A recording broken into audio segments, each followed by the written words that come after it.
victory. Absolutely the best. And the agony of defeat. Look at him go! Oh, baby. Oh, no. This is ABC's Wide World of Sports.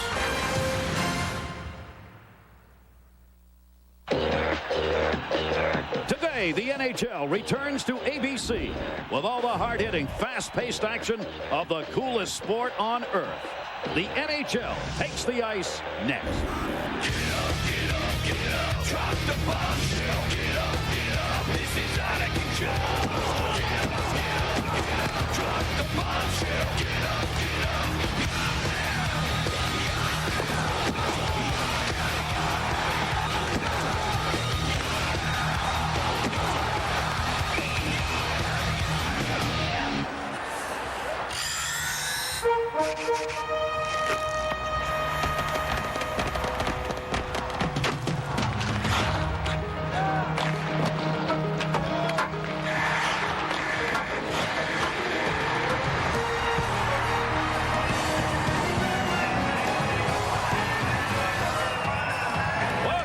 National Hockey League at ABC. No team has won more games in the last 30 years than the Detroit Red Wings, and they're #1 again. They take on a Boston team that's on a streak right now. These Bruins have not lost in their last 4. They're trying to solidify a playoff spot. They meet for the second time within a week here in Boston. Hello, everybody. On a frigid day, some hot action inside. I'm Gary Thorne, along with Bill Clement and John Davidson. We take a look at a Detroit team that is running. They are #1 in the National Hockey League yet one more time, and a Boston team looking for an MVP. Well, the Boston Bruins are coming on, but it's quite simple from a Boston standpoint. They go as their captain, Joe Thornton, goes. He is off his numbers from last year, 20 points behind. He hasn't had a multiple-point game in a month, but he is showing signs of coming out of it, and he's going to have an MVP second half. Here's the thing for today's game. Joe Thornton is huge. The Red Wings are the smallest team in the NHL. When Thornton combines passion with his size, nobody can stop him, and that's what the Bruins are hoping he brings to the ice today. John Davidson, for Detroit all year, it's been about goaltending. Boy, you even back it up, Gary. 2 seasons ago, Detroit won the Stanley Cup, and Dominik Hasek was their goaltender. He decided to retire after they won the Cup. They brought in Curtis Joseph from Toronto as a free agent. Last season, Detroit did not win the Cup, and you know what? Dominik Hasek said, I'm going to come back and play again. Well, he's had injury problems, so they've had to lean on Curtis Joseph. He's been very good lately now that he's healthy and he's got his game going. He's 8-3-1 in his last 12. He's asked to carry the load right now for Detroit. An amazing story that continues to evolve in that department. They played in Detroit this week. Boston had a 3-0 win. When we come back, they'll meet for the second time this week. And we'll see some great young players, maybe none better than Pavel Datsyuk among the league's leading scorers. Bruins and Wings coming up. John Saunders and Barry Melrose. Detroit is always going to be in the hunt because the Ilitch family is willing to pay the money to have a good team, and they're loaded with stars. But this year, it's not the big-name stars that are doing it. Well, the goaltending situation has been erratic all year long. Cujo's back in net, believe it or not. But the guys on this team just get better and better. You got Draper having a career year, 18 goals, already the best he's ever had. Datsyuk is unbelievable. Woolley and Schneider on defense are playing the best hockey they've ever played. Hull and guys like that aren't carrying the team anymore. It's these guys I just mentioned. Pavel Datsyuk has just been a joy to watch. If you haven't seen him this year, watch today. 5th in the NHL in the scoring race with 21 goals and 24 assists. And his 21 goals coming off just 80 shots. Bruins, Red Wings coming up. A frigid day here in New England with the temperatures wind chill wise well below 0. 27 below last night in the higher elevations, as they say. We're high at the Boston Garden, but it's not that cold, at least not inside. Today's checklist: Boston Bruins and the Detroit Red Wings meeting for the second time this season as the National Hockey League returns to ABC from the Fleet Center here in Boston. And Curtis Joseph, who has taken over with Dominik Hasek's groin injury and has been spectacular since he's had to come back in net, will be there again today. Really playing some of the best hockey that he has played since becoming a Detroit Red Wing before last season. This is 13th start in the last 16 Red Wings games. There are the numbers for him on the year. Since the injury to Hasek, he is 8-3-1 with a .192 goals against average during that span. So pretty spectacular numbers for him. Joe Thornton will be out there to take the face-off. Pavel Datsyuk will do so for the Detroit Red Wings. Great to have you with us here on ABC, and we are underway. Matthew Snyder, Lidstrom will be on the all-star team starting out there defensively for Detroit. That one will be tipped back into the zone. Red Wings will come back to get it. Back is Nick Boynton. Boynton leads the Boston Bruins in ice time this year. Draper having a great year. Pushed that into the corner. Nobody there to get it. It came over. That'll be flipped back out to center. Lidstrom's got it. And Gary, the defense pair of Schneider and Lidstrom on the ice to go against Joe Thornton. Detroit would love that matchup all game long. That'll end up into the netting. Let's take a look at the Boston starter. It is not Felix Potvin, the man brought in to handle the work. It is the rookie who's putting a show on. He's won his last two. A win here against Pittsburgh. The night before it was in Detroit. A 3-0 win, and he was the difference, especially the first 10 minutes of that game when Detroit was all over Boston. Raycroft gave his team a chance to settle down, come back, and win the game with a shutout. He is only 23 years old, one of a number of rookies used this year by the Bruins. Steve Yzerman comes out. That'll be dumped back in behind the net. Zetterberg and Maltby on this line with Yzerman. Yzerman up on the forecheck. Flip back out to center. Yuri Fisher back to get it. Maltby came back to help cover. Chris Chelios, the other defenseman, has moved into the zone. That'll be backhanded in by Travis Green. Maltby comes back to pick it up. 6-goal season so far for Maltby. Shot gets blocked off to the near side. Detroit is the #1 offensive team in the National Hockey League against the Boston team ranked 14th in offense and 15th on the defensive side of the ledger. Knuble trying to hold it to get onside. Yzerman was there to knock it away. Played back to the near side. Both teams start out a bit cautiously. It was a 3-0 game. Raycroft 36 saves in Detroit on Wednesday as Boston shut out the Detroit Red Wings. And Gary, when you see a game that starts cautiously that Detroit's in, I always think it ain't the Red Wings that are playing cautiously. It's the guys that are playing against them. You have to start a game. When you got a #1 offense out there on the ice, as Detroit does, Boston cannot afford to make mistakes and costly turnovers, so defensive position will be vital for them in this game. Wilson trying to hold it in on the near side. Puck came loose. Holmstrom came over. Holmstrom took the bump from behind. Puck still there. Squirts up along the blue line. Boston able to hold it in at least momentarily. Tough to get a handle on this one. Holmstrom will drop it back in his own end. Both teams will trap if necessary, especially Boston at center. Detroit more likely to play the wide open game if you give them a chance. Joseph dumps it off the near side. Brendan Shanahan up to get it. Shanahan a couple of goals, 3 assists over the last 5 games for the forward for the Detroit Red Wings. Well, it came back together. Lost it back in behind the net. Bruins on the turnover, looking for the setup in front. That one rolled wide. Good chance, Grosjean. Still held in on the attempted dump out of the zone. Detroit trying to get a line change done here. Turned it over. Willie just jams it out of there. Both teams will make line changes here. Sent in. Joseph had to knock that one down on the shot from center. Grosjean had the first opportunity, gunned it in, then headed to the bench. Gary Fisher. You know what, Gary? Boston's had 4 lines on the ice. Detroit got the hemmed in their zone. Their 4th line couldn't get out there, so they come back with Datsyuk. That is Datsyuk in the middle. Draper trying to hit him on the centering pass. Draper along the near side boards.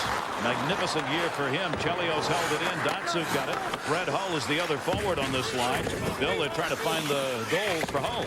Yeah, well, Chris Draper was with Datsyuk and Brett Hull for a lot of the month of December when they really lit it up. They've kind of gone cold. Brett Hull has Pavel Datsyuk, so why not put Chris Draper back with them? There is Hull. He's in his longest goal drought ever in his career. No goals in the last 15 games for Brett Hull, and nevertheless has 16 on the season. Thornton brings it back up. This is their high-scoring line. Samsonov, that deflected back into the corner. Help from Bergeron. Take a look at this kid. Patrice Bergeron, number 37. He is the youngest player in the National Hockey League, the age of 18. And there's not a person who's seen him play who doesn't say, "Ooh, just watch this kid roll." He's already playing as though he's been around a while. Can you say Rookie of the Year? Yes. I know Bill has. I think he'll win it. Well, I think he will win it. You know what? He's 18. It's hard not to factor in some of the other rookies. And you know what? They're great rookies. But a lot of them are 21, 22, and 23. That's 3, 4, or 5 more years of development that they have had over Patrice Bergeron. Brent Burns, who is 18 years old, playing in Minnesota. They are the 2 18s playing regularly in the NHL right now. They are the only two at that age. A few 19-year-olders also there. Dumped up the near side boards, bounced off Glenn Murray. Murray will drop it off and head to the net. Intercepted at center. Odd man, Devereaux up. Devereaux looking. Boston back. That one slid across the top of the crease. Couldn't connect on it. Trying to hit Dandeneau. Was coming in. Devereaux off the near side point. Goes back for Lidstrom. Had it stolen by Glenn Murray. Murray, a big goal scorer over the past couple of seasons for Boston. His numbers have dropped off as well. One of the reasons this Boston offense has struggled for goals this year. That's on the tip to Ralston. Ralston, the errant pass shot. Joseph will hang on.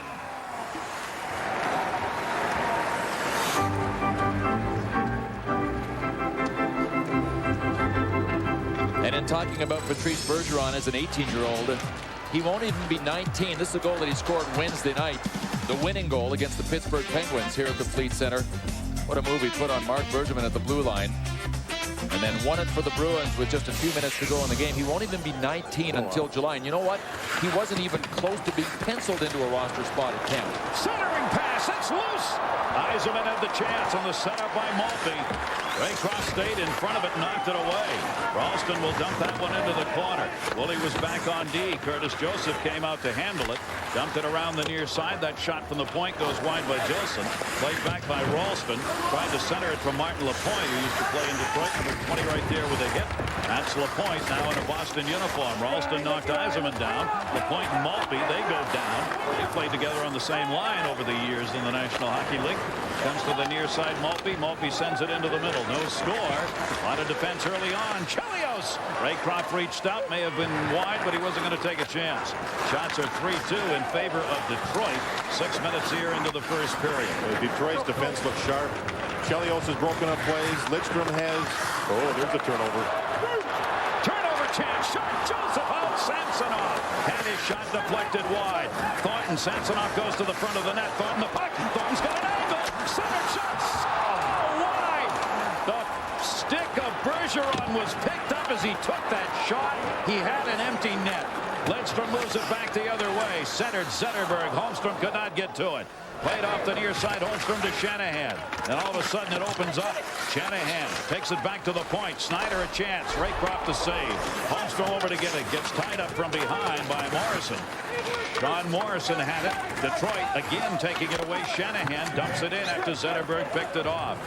Well, just like that, the chances piled up in a hurry. Played back up the near side. And one turnover. Hey, Gary, one turnover. It's all it takes. One turnover, and Boston had 2 great scoring chances. But the thing is, the Bruins are one of the biggest teams in the NHL. The Red Wings are the smallest. And Mike Sullivan, the head coach of the Bruins, knows if his guys decide to take it to the paint, they're going to get there with it. That's what Thornton did to generate that scoring chance. And he got open just by sheer power. He circled around his man. Lidstrom sending it in. Detroit trying to get a line change completed here. Very few whistles. Another turnover. Datsuk stole it. Trying to get it back to Brink. Datsuk puts the head on. What a shot Datsuk put on. That one wide of the net. Raycroft out. Can't control it. Picked up by Draper. Plays it up the far side. Yuri Fisher had that chance on the point. Datsuk was cutting in the middle. Hull hit the post. Brett Hull off the post and back to Raycroft. Lord Almighty. These two teams, unusual results of late. We'll tell you about it when we come back. Really good scoring chances at both ends of the ice. The 18-year-old rookie, Patrice Bergeron, had one because of the hard work from this guy, Joe Thornton.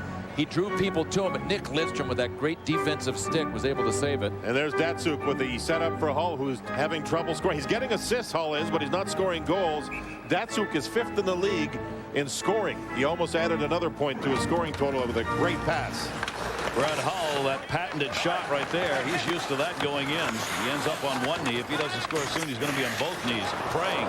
There's another pass into the middle. That gets blocked and out the center. Both chances over for Brett Hull. The defenseman is right out with him. I mean, the Boston Bruins are well prepared for Brett Hull. He likes to get out into that dead zone. It's about 20, 25 feet up in front of the net. Most defensemen don't want to follow him. The Bruins have done a pretty good job. It's because it hurts when he shoots and you get hit by it.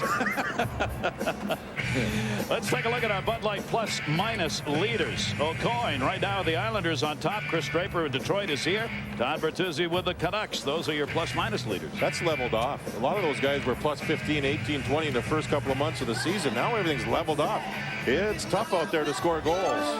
You saw Draper, what a season he has had. All-time high in goals already for him on a year. And we're only halfway through the season. Moving in, Bergeron to take the face-off. We'll lose that one. Yzerman, Bergeron. There's one for you. One of the oldest and the youngest. They were sticking each other after that face-off because Yzerman didn't like the way Bergeron knocked him down. Zetterberg to Yzerman a chance. Zetterberg, what a save! Rebound, score! Maltby puts it home.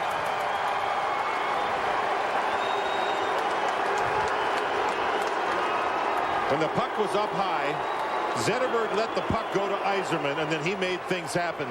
It starts off obviously with a turnover in the corner, but when the puck goes through the high slot, here's the play along the boards. There's the turnover. Leave it for Yzerman. Yeah, that's better. Now go to the net. There's a shot, and there's the rebound goal by Maltby. Everybody had a piece of that, including Ray Whitney, who took the shot, and Kurt Maltby, who finished it off. So all three forwards. This is not a big line. And we talked about Detroit being the smallest team in the NHL. What do they have if they're not big? Smarts, quickness, and most of them have great hands like you just saw. So Detroit goes on top and is 1-0. Boston has had an enormous problem this year playing at home and in getting the first goal at home. It continues in this game. They're playing only .500 hockey. They've had 7 ties here at the Fleet Center. 6 wins, 6 losses, and 7 ties. And the Red Wings are 19-3 scoring first. I mean, that is why you want to play cautiously. Gary, you mentioned that over the first 3 or 4 minutes of the game. That's why you want to be cautious at the start. But at some point, if you fall behind the Red Wings, you've got a problem, and the Bruins have that right now. Murray gets a goal. 1-0 lead came on the 6th shot of the Red Wings. That'll be touched up for icing. Maltby's 7th at the 8-minute mark. Yzerman and Whitney pick up the assists. Want to remind you, Sydney Bristow can't remember what happened for the last 2 years of her life. I know that problem. Tomorrow, everything will finally be revealed on a new Alias. Tomorrow at 9, 8 Central here on ABC. 2 years, can't remember what happened yesterday. I can't remember what happened on the last play. I said Zetterberg. It was Whitney. Whitney made a nice play allowing Yzerman to make the play at the net. And Maltby picked up the rebound after a great save by Raycroft. He did. He really kicked that out. And that's where you need some help on the puck. But the defense was not there to knock it away. Willie comes back into the zone for Detroit. Leaves it back behind the net. That's Nicholas Kronwall, 55 of Detroit. He is a rookie, 22 years old, out of Sweden, and getting a lot of playing time on the third set of defensemen for the Detroit Red Wings, who are missing Darian Hatcher. That knee injury has kept him out the whole season, and he's not expected back probably until the 1st of March. That one is blocked. Shanahan picks it up, fakes the blast, tried to draw it back, couldn't, and it's swept out of the zone by Jeff Gilson. Darren McCarty continues injured for Detroit. Steve Thomas injured, but skating again, and Dominic Hasek with a groin injury. The goaltender for Detroit is supposed to be their #1, continues as it is a lingering injury. Gosh, Gary, too, he was practicing, he was doing the splits, he was stopping shots. Now all of a sudden 2 weeks of inactivity has been mandated by the Docs, so he's not going to do anything for 2 weeks. Amazing, huh? PJ Axelson is out of the lineup. A knee injury suffered in the last game for Boston, so he is not playing. Sandy McCarthy, Cadillac are healthy scratches. Jammed in the corner. Gilson moved it up the near side. Trying to get it out of there. Can't. It deflected away. Came back to Mowers of Detroit. Centered shot. Save made. And kick to the corner. You know, Boston is big, guys, but Detroit's quick. And are they quick here in this first period? They've got the Boston Bruins with their heads turned the wrong way a number of times right now. It's not only a big team against a small team. It's also a team that really is representative of the Western Conference style against a team that has to win the way they win in the East, getting pucks behind people to the right spots on the ice, then shredding them up with a forecheck grinder. That's what the Bruins have to try to do. That's Lapointe. Lapointe sends it in. Chris Chelios coming back to get it. The veteran Chelios back for his 5th game after missing 10 games with a knee injury. Fred Hull pushed it up to the point and held back in on the far side by Bergeron. Bergeron jamming up against that wall. Samuelson trying to center, could not. It'll be moved out of the zone. Boston will have to chase this one down. Boynton came back to get it. Bergeron off the boards. Thornton there had it poke checked away. Picked back up Yuri Fisher. He lost it. Cleared in off the far side. Samsonov who can fly. Samsonov dropped it back. Thornton back for Samsonov. It's broken up. Bergeron in front of the net. Tried to get it. Samsonov down. Throws it back. Backhander lost it, and a penalty coming on the Red Wings. A great chance when we come back. The action in front. Sergei Samsonov. We'll see how he didn't get one. Got the slashing call. 11:05. He's in the box because of this. Scoring opportunity even before the penalty. Joe Thornton made it happen. He followed the puck out of Samsonov. Watch Samsonov, though. He drew it to his backhand. and he drew it into a sea of Red Wings. I think Curtis Joseph forced that, though, Billy. I think Curtis came flying out at him, made him go to the wide side. He lost the puck, and Boston goes on their first power play. Boston 0 for 2 against Detroit in the game on Wednesday in Detroit. This power play is ranked 13th in the National Hockey League. Detroit penalty killers, the 8th best unit in the league. Thornton in front, trying to redirect, couldn't do it. Thornton's the man, as Bill has said. He's got that size. Murray drops it off. Lidstrom's doing battle in front. O'Donnell shot that one, deflected up and over the net. Sean O'Donnell the opportunity, shorthanded. The Red Wings have scored more shorthanded goals than any other team in the league. They have 11, and Boston has given up 8. So the Bruins will have to be careful here when they're on the power play. That one for Murray is a 2-line pass.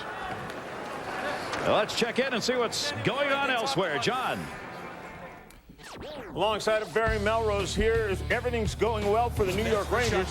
Tom Cody, it's redirected by Eric Lindros and a 1-0 lead. About a minute later, good hunting the puck with his Lindros line again. I did the game Thursday night. This was the best line. Simon gets a pass from Barnaby. And Rashinsky scored as well, 3-0.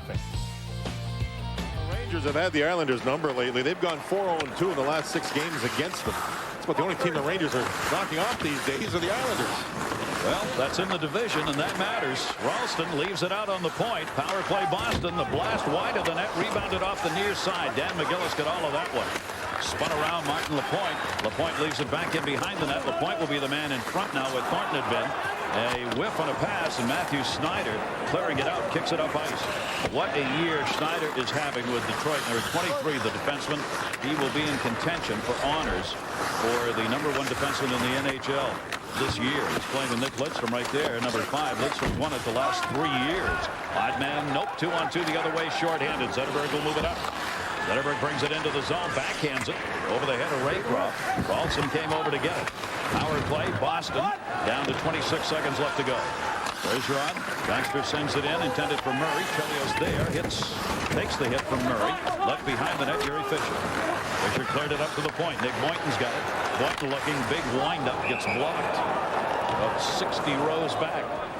Our first of the NHL games to be seen on ABC, carrying you right through the Stanley Cup Finals. Great to have you with us. And speaking of young, 35 years old, Mike Sullivan, head coach of the Boston Bruins. We had a chance to talk to him prior to the game. Was he ever excited for Team USA winning the World Juniors, the World Championships of Junior Leagues? The U.S. team played so well. Sullivan played for them. And it didn't go so well. No, 1988 played in Moscow for Team USA. They had people like Donato, Madonna, Roenick, John LeClaire, amongst others on their team. How did they not do better than that, Bill? They should have won with those names. You should see the list of guys that were on the other teams.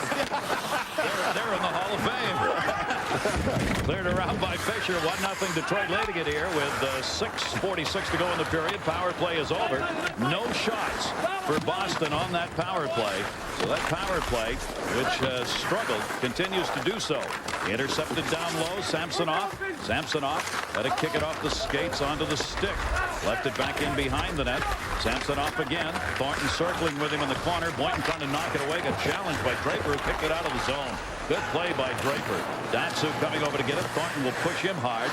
He was able to hold himself off the wall. It's the 3rd time Datsyuk has been, he's going to get hit in this period, but he braces himself and he becomes the hitter, much like Peter Forsberg does for the Colorado Avalanche. Big guys, too. We're going that time. Dan McGillis before. The underrated thing about Pavel Datsyuk is his strength. Good hit along the far side. Speaking of hits, that was Hal Gill who put the shot on over there. Moved up by the Boston Bruins. They turned the puck over a number of times. Detroit's done a good job on poke checking along their own blue line. Back for it. Kronwall leaves it.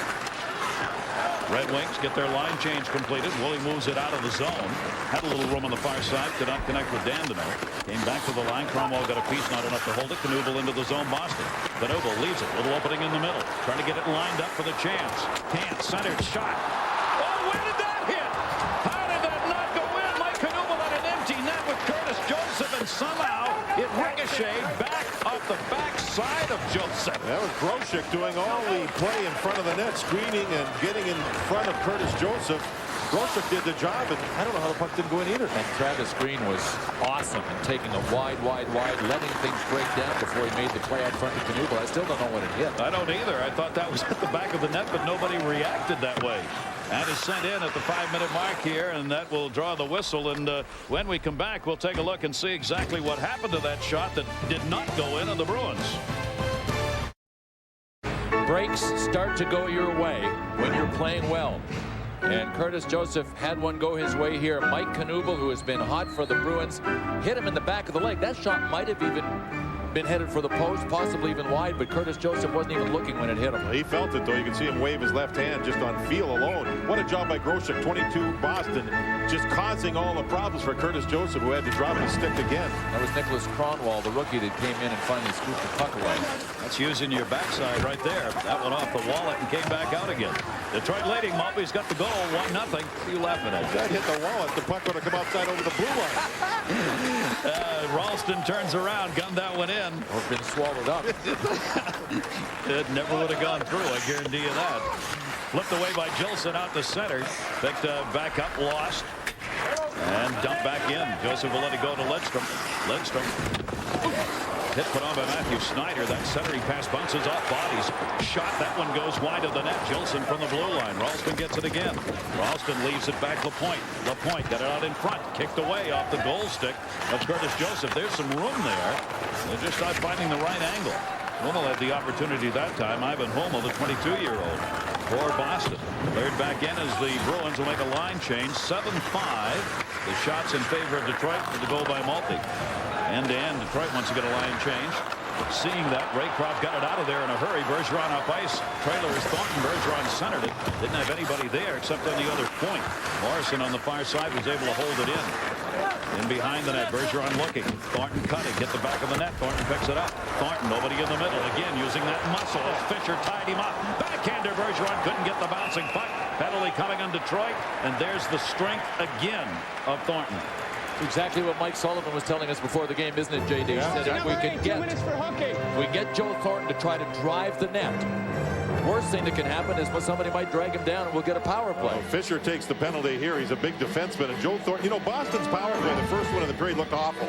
But since that point, their team has picked up their game. And look at Thornton get on the inside as you see a Fisher, and Fisher hooks away at him. Everybody else was covered, but Joe Thornton is really using his strength, as you said, Bill, to get to the high scoring area, the high crease area. He makes it happen. Might be one of the reasons Detroit has got Yuri Fisher out there against him. He's their biggest, strongest guy. Fisher in the box now at 16:26 in the hooking call. Second power play for the Boston Bruins. And the Bruins having trouble moving out of the zone. Bergeron back to get it. Detroit has not given up a power play in the last 17 chances against them, including one in this game. Boston over the last 22 games is 6 for 85 on the power play. That one is bumped out of the zone. And that power play, which looked like it was going to be a moving force for them at the start of the year, just hasn't done that. Datsuk backhands it out. See, Boston usually has trouble getting out of their zone clean on their power play. But here in this game, from what I've seen so far, they get into the Detroit zone. But Detroit's good on their penalty kill. They don't give you much. And they pressure quickly. Right on you. They'll stay on the puck as you see it move through center ice. Samsonov. He's the water bug out there. Glenn Murray on the power play. Cleared around the near side. Bergeron leads Boston in power play goals with 7 in front. Again, a bouncing puck. Chelios got there, and Murray had one moment to get that shot off, and the puck would not sit for him. That was another example, guys, there. Boston got into the zone quickly on the power play, but they couldn't do anything with it. And Datsuk, he could stick handle the phone booth, couldn't he? He can. Oh, my. He is exciting along with Samsonov. The two of them, stick handling wise, can bring it right into the skates. The move put on by Thornton gets blocked as Murray had the opportunity.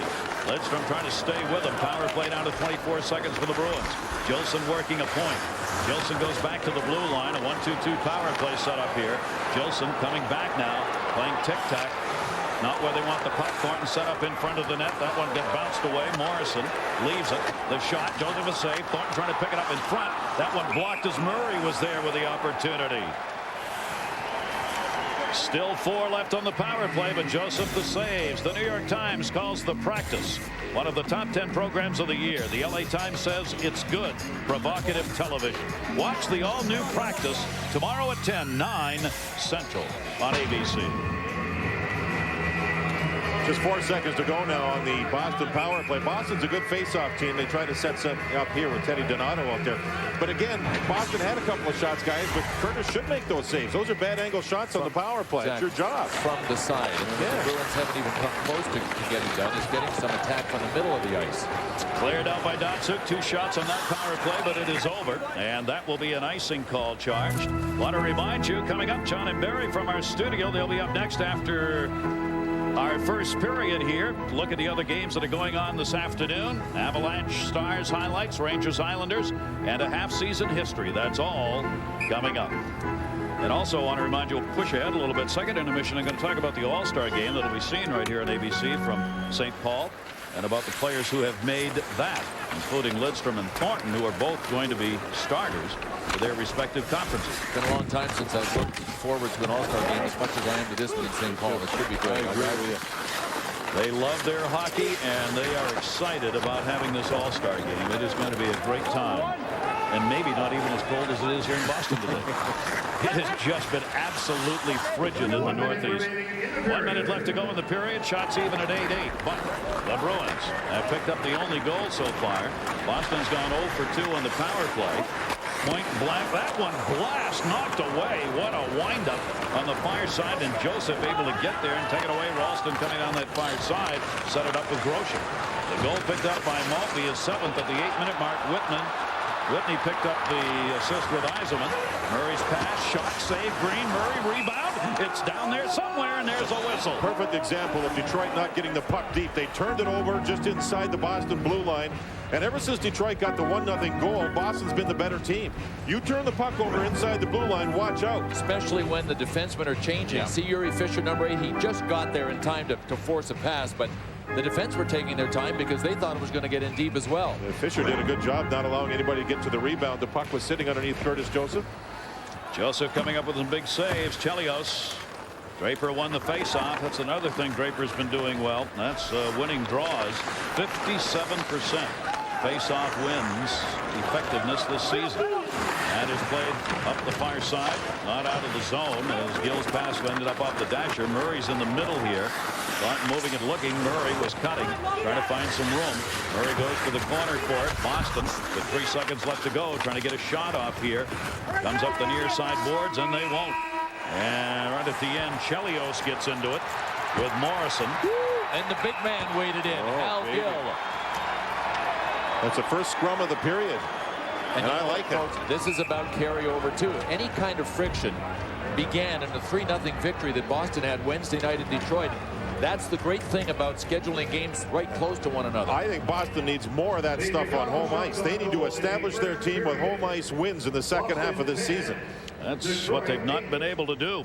After 1, the Detroit Red Wings have the 1-0 lead. John and Barry will be back in our studio. They'll be up after this message and a word from our ABC stations.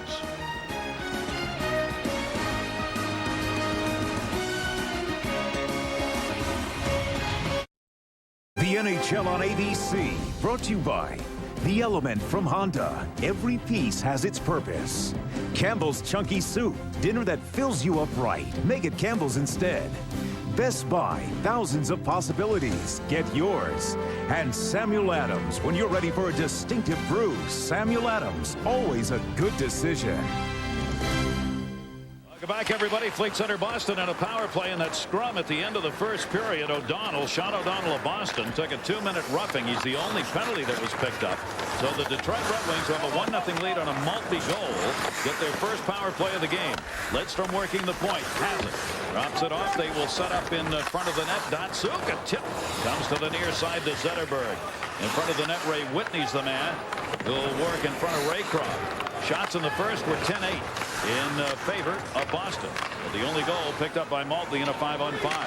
Back over to Zetterberg in the middle, wide open. That one just deflected wide. Whitney was open for a moment. Lidstrom stepped up, couldn't get to it. Swept out. Donato couldn't clear the zone. Can't again. Zetterberg dumps it into the wide side corner. Nick Boynton coming over to get it, and he will clear. Zetterberg played the point on the power play here. He's a forward. Looks pretty good. And they're trying to feed, of course, Brett Hull, who now goes off on a change. But after sizzling through the first 30 games of the season, the Red Wings power play start to struggle a bit. We talked about the Bruins not getting shots from the middle of the ice. exactly what the problem is for the Detroit Red Wings. They're having trouble getting quality rubber on goals in the middle of the ice. They were 0 for 6 the other night when Boston beat them 3-0 in Detroit. Detroit 0 for 6. Their power play has gone just 9 for 76 over the last 20 games. I mean, both of these teams are. Their power plays are a disaster. The one good part for Boston, though, is their penalty killing has finally gotten better, and a lot better. Boston Bruins penalty killing, as you saw, is still 24th in the league, but they've given up only 2 power play goals in the last 53 chances. Lidstrom's got it. Working. Schneider. Shot. Deflected in front. Backhanded. Raycroft holds his ground. Anytime you scout a Detroit power play, what's the one thing the coaches tell the goaltenders and the penalty killers? Do something about Holmstrom in front. And how Raycroft saw this, I don't know. This is a good point shot right through an absolute screen. And no rebound from Raycroft, the young goaltender. Schneider took a look, takes the shot. Look at the screen. 2 guys went by 4 legs. And you know what? Most of the teams play Holmstrom the same way. You notice nobody was there trying to move him. Why? Because when he digs in, you can't move him, and then you've got 2 guys there screening Raycroft. Big face-off win by Boston, cleared out. Thornton won it. First period face-offs, Boston's favor, 53%, not a big advantage. Ralston won 4 out of 5, leading Boston in draws in that first. Datsuk had trouble for Detroit on the draws. That is the end of the power play. 1 shot on it. So Detroit's 0 for 1 on the power play. Boston's 0 for 2. And we're back to 5-on-5 hockey just getting underway here in the second period. There's Maltby, who picked up the goal, batted away. Lidstrom picks it up. He'll dump that one in. Raycroft went out, got it in the glove, and Draper moving in on him. Draper, there's that great hustle of one of the great grinders to Shanahan. Draper set that opportunity up. Thornton will pick it up. Thornton, their leader, has had 8 goals, 30 assists, 38 points on the year. The goal number not where he would want it to be. Up ice, Ray Whitney. Whitney, Boston got back in a hurry. Whitney O'Donnell on him. Takes him down, freed the puck up. Came back to the line, Ralston. Woolley chips that one back in, delayed offside. No whistle on it as Boston clears off Samsonov's stick. Fisher came back to get it. Ralston's on him. Fisher turned it to the far side. Shanahan, just a little drop pass for Steve Yzerman. Poked away, Yuri Fisher. He'll come back to Woolley. Boston, 2 forecheckers in here, trying to get the turnover. Ralston was in behind the net. Shanahan will flip it out to center. Good work defensively on the forecheck. O'Donnell cleared it ahead. It bounced off the stick of Whitney, though. Woolley had it, lost it. Shanahan couldn't get it. Backed up through center ice. Big tug of war going on at center. O'Donnell battling Whitney. And Boston will take it back in their own end. Cleared ahead to Ralston. Boston needs a line change on the near side. A little room, couldn't connect. Ivan Homo was moving in. Again, a bouncing puck, though. Whitney back on him. Whitney. Official getting out of the way as Whitney puts it up against the boards. He'd almost take a whistle here. He's had a long shift for him and Yzerman. And he's a long way from his bench here in the second period. And this is what he didn't want to happen, a turnover deep in the zone. That takes a Detroit bounce, though. Came to center to Yzerman and intercepted by Hal Gill. Gill waits, they clear, they dump. Boston getting a line change completed, knocked away. Whitney still out there. What a long shift, number 41 for Detroit. He's trying to get set up in front of the net. Gill sends it back in behind the net. Murray coming over for it. Murray, Knuble, a little tip back in behind the net. Boston trying to get to the front here. Woolley wouldn't let him go there. Big jam up. Knuble's got it. Leaves it at the bottom of the circle. Shot got deflected wide. Played back by Travis Green. Green comes through the dot. Turns to the forehand. Shot it wide of the net. Glenn Murray over to get it. Murray spins it. Detroit's got people on about their 4th minute on this shift here. But they're battling. Gill's shot knocked down in front. Rebound. Knuble. Save made. Joseph reached out. Woolley clears it around the net. Will he get out of the zone? No, it won't. Dan McGillis held it in. Whitney's going to have to need. He's going to need oxygen when he gets to the bench. But you know what? He did a great job. Yeah. He was up against Mike Knuble, and he got caught down low, meaning he had to do a lot of the fighting against the boards. Real trench work by Ray Whitney in about a 2-minute and 20-second shift, and he is out of gas right now. He and Yzerman. You know what I noticed, Bill? Yzerman's a center on the line. But Yzerman stayed up on a defenseman in his own zone. Whitney is taking the center iceman's job down low. Maybe that's because of the leg problems that Yzerman's had. Either that Whitney was down low the whole shift. Or they just got switched. But Ray Whitney is at a big size disadvantage when he is down there because he is the smallest guy on that line. He did a great job. I wonder if he'll have energy his next shift, though. That was a long time down there. Joseph knocking that shot away of Boynton at the other end. Cleared back out the center to Lidstrom. 12-9, Boston leading in shots here. But it is again gone back to a defensive battle to start this second period. Whipped into the zone. Boston didn't have anybody there. Maltby was able to pick that off. And the Bruins again keep that forecheck pressure on, forcing the play up the middle of Thornton, who intercepts it. Thornton draws it back. Thornton will leave it for the D, and Boynton will ship that one into the corner, and the Bruins will change it up. Up the near side wall, just tipped back out to center. The Red Wings coming off the 3-0 loss on Wednesday, their last game, while Boston had the win against Pittsburgh on Thursday, 3-1. Detroit coach Dave Lewis. Well, how consistent has this hockey team been? They have not lost consecutive games since October, the first month of the season. You know what's just amazing about that for his players and his staff, Barry Smith, Joe Koser, Mike Krushelnyski, they're injuries. It's remarkable that a team like St. Louis, Detroit, even Los Angeles, with the amount of injuries they've had, they keep winning games, even though LA's starting to slide a little bit. And key injuries in front, shot deflected away, Raycroft. That one bouncing puck, Dandino couldn't get a stick on it. Chelios will come back to get it. Move back out through center. Both of these goaltenders not tested with a lot of shots, but there have been some tough chances at each end. Boyd Devereaux leaves it back in behind the net. Boston trying to hold it in, squirts by Gilson on the far side. That's where Detroit puts the pressure on. Grosek came over and sent it in. That fourth line of Boston played only 3 shifts in that first period. Grosek, they are out there now. And when they get out there, they put some heat on. See that shot by Ted Donato? Donato leveling Yuri Fisher.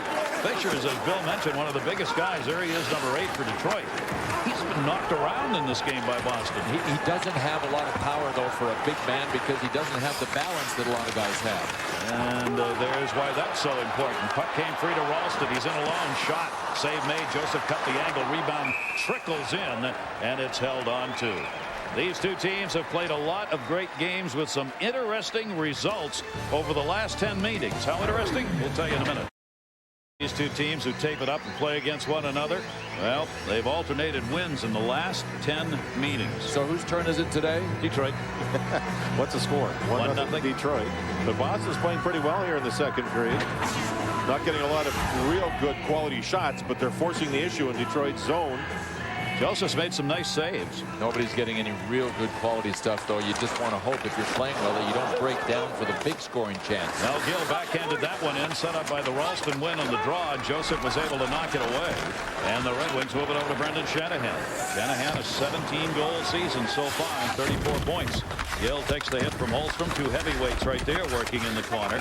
Held onto by Zetterberg. Zetterberg dropped it. A little opening far side. Lidstrom shot saved. Deflected away. May not have gotten all the way through. Well, as you see, Lidstrom give Zetterberg a place to pass the puck. Lidstrom moved over, got open. Zetterberg hit him, shot on goal. Lidstrom is under the numbers he usually puts up offensively, but not in defensive style. Next weekend, the NBA and ABC features 2 terrific matchups. Saturday, 3 Eastern, Kevin Garnett, Timberwolves take on Yao Ming and the Rockets. And on Sunday at 12:30 Eastern, 2-time league MVP Tim Duncan leads the defending champion Spurs against Paul Pierce and the Celtics next week at ABC, home of the NBA Finals. Great to have you with us here. Our first broadcast of the season of the National Hockey League and ABC. All the way through the Stanley Cup Finals, of course. Wherever they may be, we're more than halfway through this National Hockey League season already. Backed up off the boards, and out Fisher will come back to get it. And the Red Wings got to the halfway point before anybody. Boy, they played a lot of games early in the season. Great for a team going into the playoffs that's an older team to be able to have a second half that's going to be requiring less number of games. Puck hit with a high stick. I think they need size, talking about Detroit. I think they need Hatcher back. They need McCarty back. You get guys with size that'll be beneficial for the second half of the season. And then when you get into the playoffs where you get into a grinding series, yes, Detroit's going to need that size. You know, everybody talks about wanting to be a team that's hard to play against. The fact remains the Detroit Red Wings are not a hard team to play against. They're not tough physically. They don't hit, but they win. All they do is beat you. That's all they do. A great offense. Sergei Fedorov, of course, leaving, signing the deal with the Mighty Ducks. What did Detroit do? They're scoring more this year than they did last year after losing him. He was a big offensive force. Chelios came back. Big tie up there with Knubel as both of them hooked each other and hauled them down. Gary talked about scoring more. I think Datsuk got a lot to do with that, huh? Oh, yeah. I mean, Datsuk, everybody on the team says without him, they would not be the #1 team in the National Hockey League. That's a lot to say for Pavel Datsyuk, the young player, 5th in the league in scoring. And he got drafted by Detroit. The scouts had seen him play twice only. Twice. Murray, good setup. That one's ripped. Travis Green checks the stick. He got that one 18 feet over the net. That's one of the reasons Datsyuk was drafted 171st overall. Oh, it came through and he never saw it. It went off his own man. Whoosh. It might have been the defenseman Cromwell, and it deflected right into Curtis Joseph, who's been sharp here. He's had some strange plays around his net in this game. Here's just a simple wrist shot. Oh, there's one stick, a knee, a bounce, a skip, and he had to be sharp to hang on. No problem. It reminds me of the infield you used to play on when you were kids, playing shortstop. If there's any goalie, though, in the NHL that can handle stuff like that, to me, it's Curtis Joseph, because he is a reaction-type goalie, a reflex goalie, and he gets a lot done with his athleticism, and he had to use it there. 36 years old, Joseph, 390 wins, his 8th most all-time in NHL history among netminders. Datsyuk, whom we were talking about, sent that one in around the board. Schneider held it into Draper, leaves it for Hull. His shot. Raycroft redirects it into the corner. There's Datsyuk. What a move with the body. Protected it in order to get the pass set up near side Draper at the dot. Open. Centered for Datsyuk. He bounced it up in the air. Rebound still there. Puck comes to the near side. The Celtics aren't playing tonight. The puck is bouncing. Dropped out to Thornton. Thornton leaves it far side and will head to the middle. Return past Lidstrom. Picked him up. Lidstrom has been out there working against Thornton along with Matthew Schneider and Chris Chelios defensively. When Thornton is on the ice, those 3 have drawn duty. Centering pass blocked by Datsyuk. That one comes off the dasher far side. 10:17 to go, second period. Maltby goal in the first, still holding up for Detroit. Well, we've talked about the situation that the Detroit Red Wings are trying to deal with. Dominik Hasek is injured, but you know what's very interesting? If you look at their 3 goalies, Manny Legacy included, the numbers, including games played, through goals against average and save percentage, there is very little difference between the 3 of them.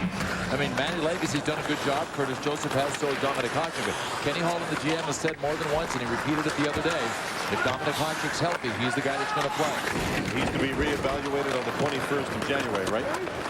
And yep, that groin injury continues to be the problem. I don't think they're going to do anything with Curtis Joseph. I don't think they can. I think they need insurance. They got a groin injury that keeps reoccurring on Hasek. Also, keep in mind, Dominik Hasek signed only through this year, and he's not a young guy. And Curtis Joseph has another year in his deal. Back in behind the net is Woolley. Woolley gets knocked down.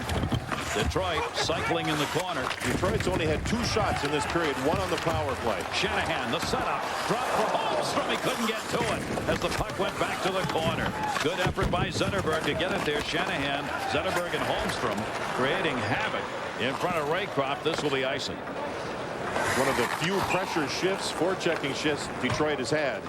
Well, in case you haven't heard, Brett Hull is in the middle of a slump. How long? Longest one of his career. Pick a number. We'll tell you how long when we come back.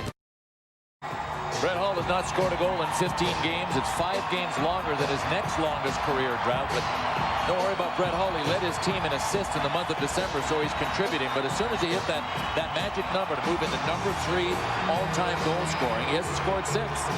Does have a goal post in this game in the first period. 1 goal post and no goal. Shot in, sitting right there. Nobody can get a handle. Dandino, Devereaux were both there. Penalty coming up. Delayed call. It's going to be on Boston.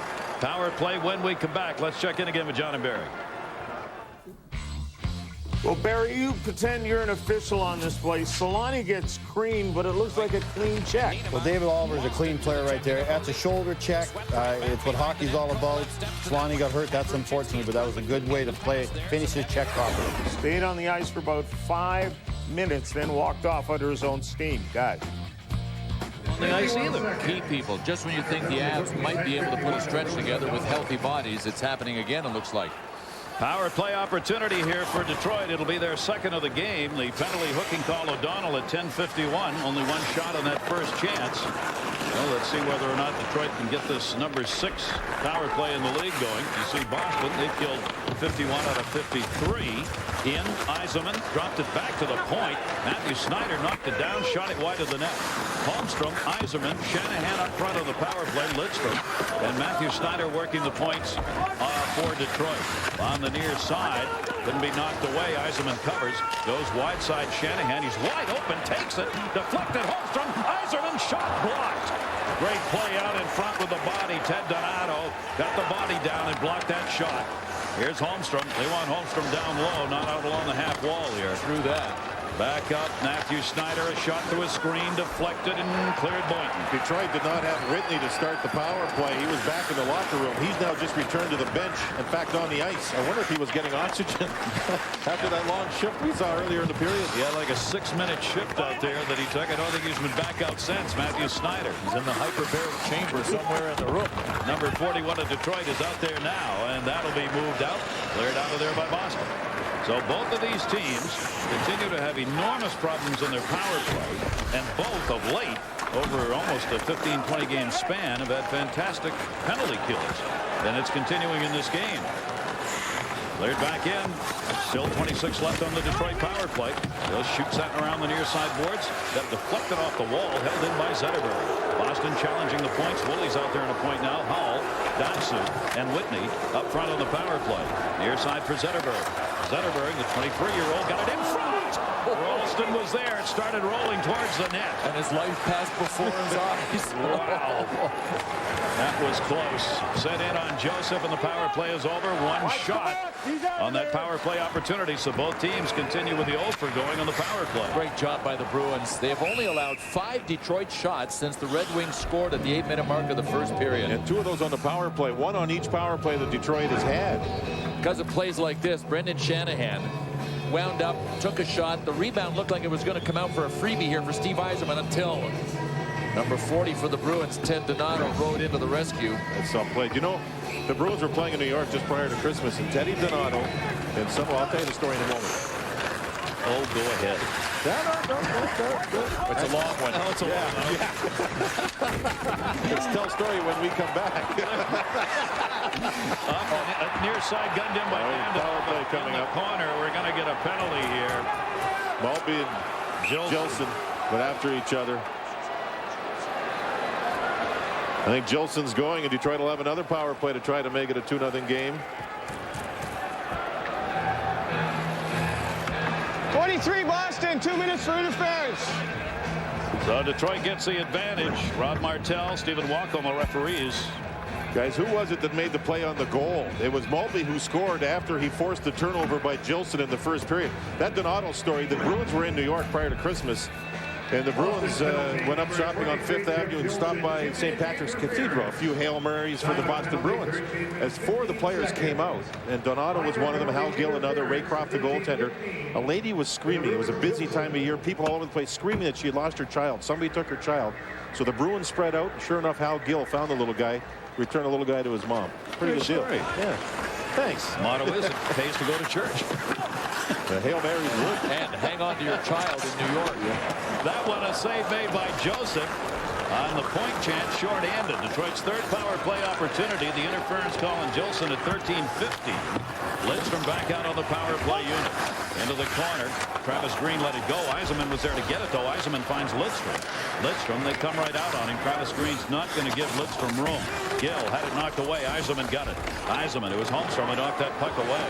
Yzerman leaves it back. Holmstrom hit by Gill. 2 big guys right there working in front of the net. Gill on defense. Holmstrom for Detroit. Snyder shot, save, and cleared by Gill. Ray Croft did it again with Holmstrom in front. Ray Croft finding the puck through traffic. Yeah, he has to know where it is at the point. Once he knows where it is, then it's a matter of knowing when it's released, and if he can do that, then he just goes down and plays the percentages. Shanahan brings it in. Power play leader, Datsyuk, 7 power play goals for the Detroit Red Wings. There he is, number 13. Pavel Datsyuk back out to Snyder. Snyder is shot deflected. That by Whitney, and it goes up and into the netting. I want to remind everybody that Thursday night hockey returns to ESPN this week. A big Western Conference showdown. The Dallas Stars, led by All-Stars Billy Guerin, Marty Turco, they'll take on Joe Sakic, Peter Forsberg, and the Colorado Avalanche. ESPN's exclusive coverage, 9 Eastern, 6 Pacific. It's also available in ESPN High Definition. I got a question for you guys. That last shot that went up off the netting, came back down, the whistle sounded, of course, the puck hit the netting, right? Should play be allowed to continue if the puck nicks off the netting and stays in play? That's being discussed a little bit. I don't think it would be fair, but my answer is yes. Yes. The only one. Datsyuk to Woolley.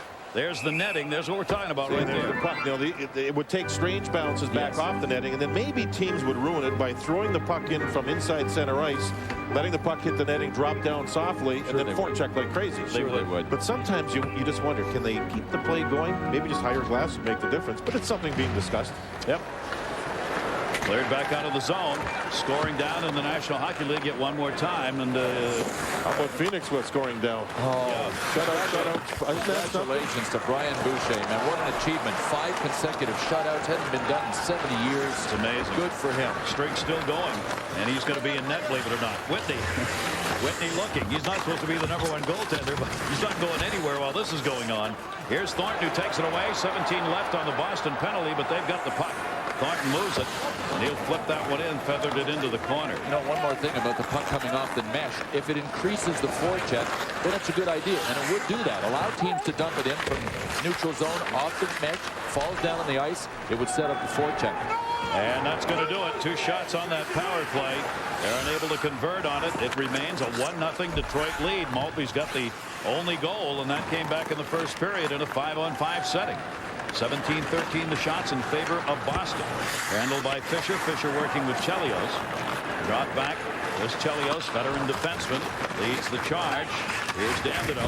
Dandino's got Devereaux in the middle. Dandino paid the price on the near side wall. Ralston picks it up. Detroit gets back on D. Ryan Ralston. That was Chelios who picked his stick up. Back into the middle of Dandino. 1 goal on the year for him. Pope checked away and out to center. There's Chelios over. Takes the bump from Ralston. Handled by Gill. Gill puts it back to the blue line. Chelios, he'll leave it back. And Fisher will have to turn it up ice. Fisher's only 23 years old. What a chance to learn as he works with Chris Chelios. At 1-0 lead for Detroit, you're watching ABC Sports Championship Television from the Fleet Center in Boston. I have the goal. And Maltby with a great play on the goal. It was his forecheck that forced the turnover in the first period. Gilson was a defenseman. Whitney let Yzerman get the puck. Big shot by Whitney, and there's Maltby out of the corner to score on the rebound. Raycroft had made a great save. 1-0, the only goal in the game. That's when the temperature was actually about 55 degrees here in Boston. It happened so long ago. His 7th of the year. Thornton's going to get chased out of there. Joe will move in. Face-off won by Yzerman as he drew it back. And the Red Wings will start out of their own end. Neither team able to convert on the power play. And both goaltenders have made some tough saves and gotten it done. Thornton will lead the charge. Thornton moves it in, trying to drop it back. Again, double team. Thornton forced the issue. And Joseph will make the save backhander by Samsonov. And that creates some washing of the face with the very rough leather. Let's check in with John and Barry. Islanders and the Rangers. Kavasha does most of the work for Papineau, right in front, left alone. Biggest weakness of the Rangers, right in front of their net. They're not good in that area. You see Papineau wide open. Nobody picks him up. 2 guys standing right around him. So the Islanders back in this one down just 3-1. Rangers, thanks, guys. With the Rangers, they're like a box of chocolates, guys. You never know from period to period what's going to happen. They need points. What a battle we said from the beginning of the year. There was no question there were going to be a number of teams, a grouping of teams in each conference battling for the playoffs. Rangers next week have a home-and-home with the Boston Bruins.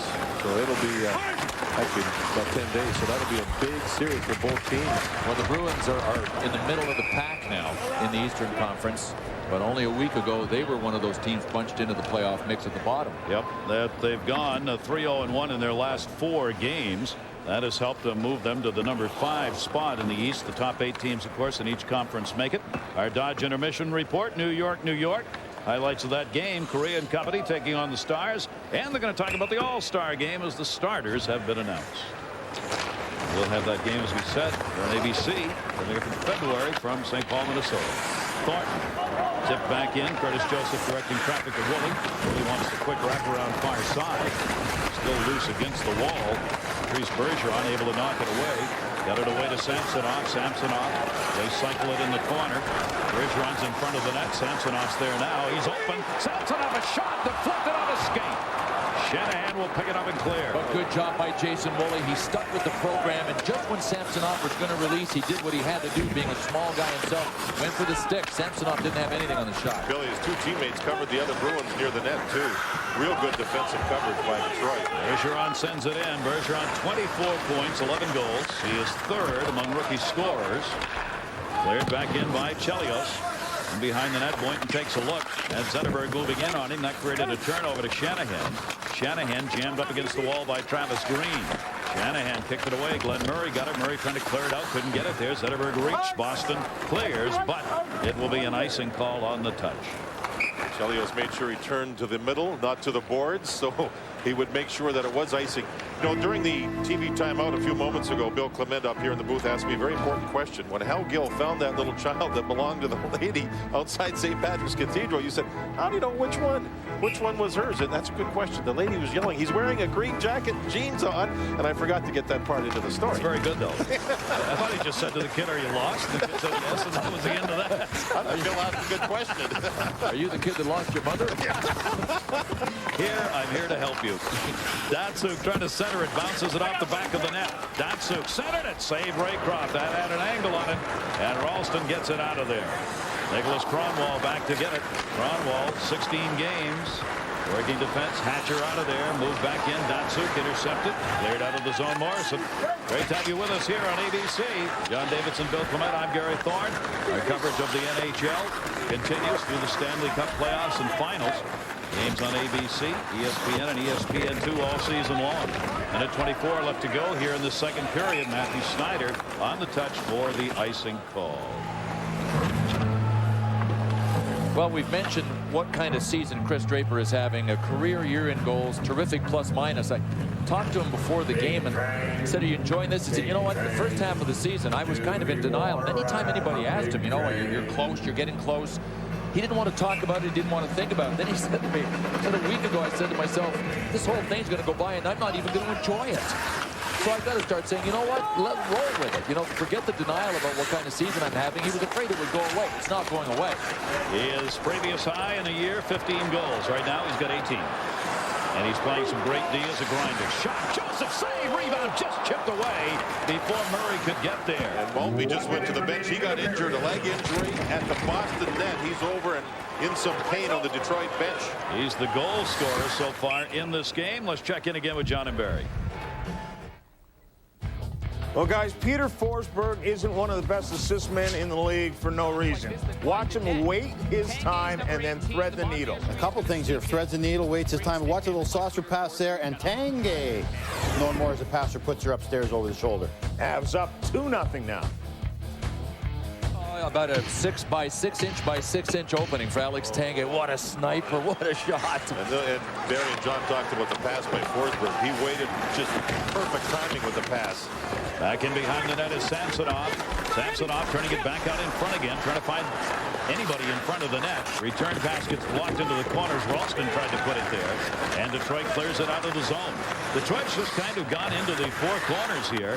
They've got a 1-goal lead. That's going to be a 2-line pass with 27 seconds left to go, and they're just making that 1-point lead stand up. Well, for Dave Lewis, Draper had to go on the Yzerman line with Maltby having the problem with his legs, so some adjustment for Dave Lewis and his team at the bench. There's Draper. You know, you mentioned about his goal-scoring guys and how well he's played. Can you talk Selke Trophy, maybe best defensive forward, along with the goals that he's got? Can't imagine anybody. I would pick him right now to win the Selke Trophy as the top defensive forward, because he's scoring more than he's ever scored in his career, but his defense hasn't dropped off. He's a plus 21. He's tied for second in the league in plus-minus. So while he's putting the offense together when they need it, he's continued to play that grind defense that he was previously most noted for. 3 shorthanded goals of his 18. And you know, the other thing, in watching him train, did a thing with him in Detroit a couple of years ago, plyometrics, where you stand still and jump up on the box. It's about 3-4 feet high. The man has worked on his legs so well, and that allows him to skate so well. You mean all the times I'm in a bar jumping up on the stool, I'm doing biometrics? Is that what you're saying? No, not bio. Oh, sorry. We've completed 2 periods. Detroit's got the 1-0 lead over Boston. John and Barry from our studio. Dodge Intermission Report after this message and a word from our ABC stations. Get up, drop the bombshell.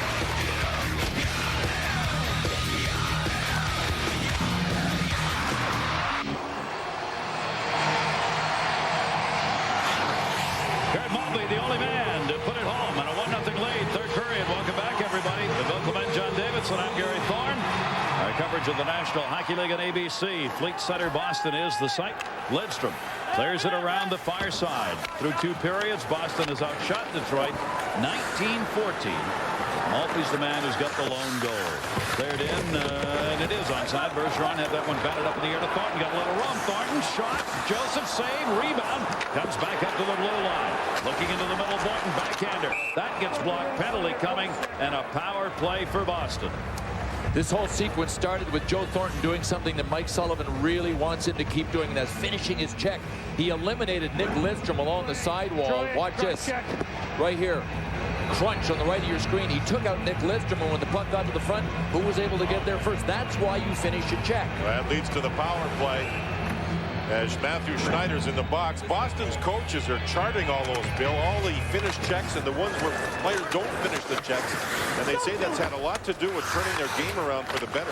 Here's a big chance for the Boston Bruins, a power play, and they get the face-off in the offensive zone. Thornton lost that one, cleared out of the zone by Lidstrom. Cross-checking on Matthew Schneider 28 seconds into the 3rd period.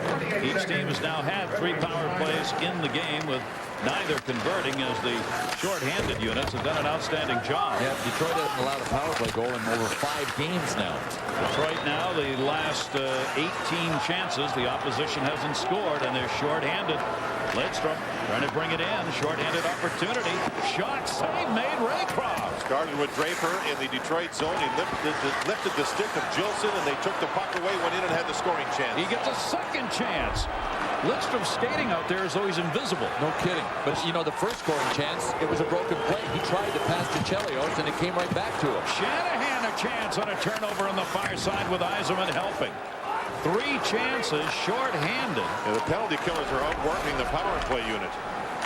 And the Boston fans not happy with it, lending their Bronx cheer, and that's going to be a 2-line pass.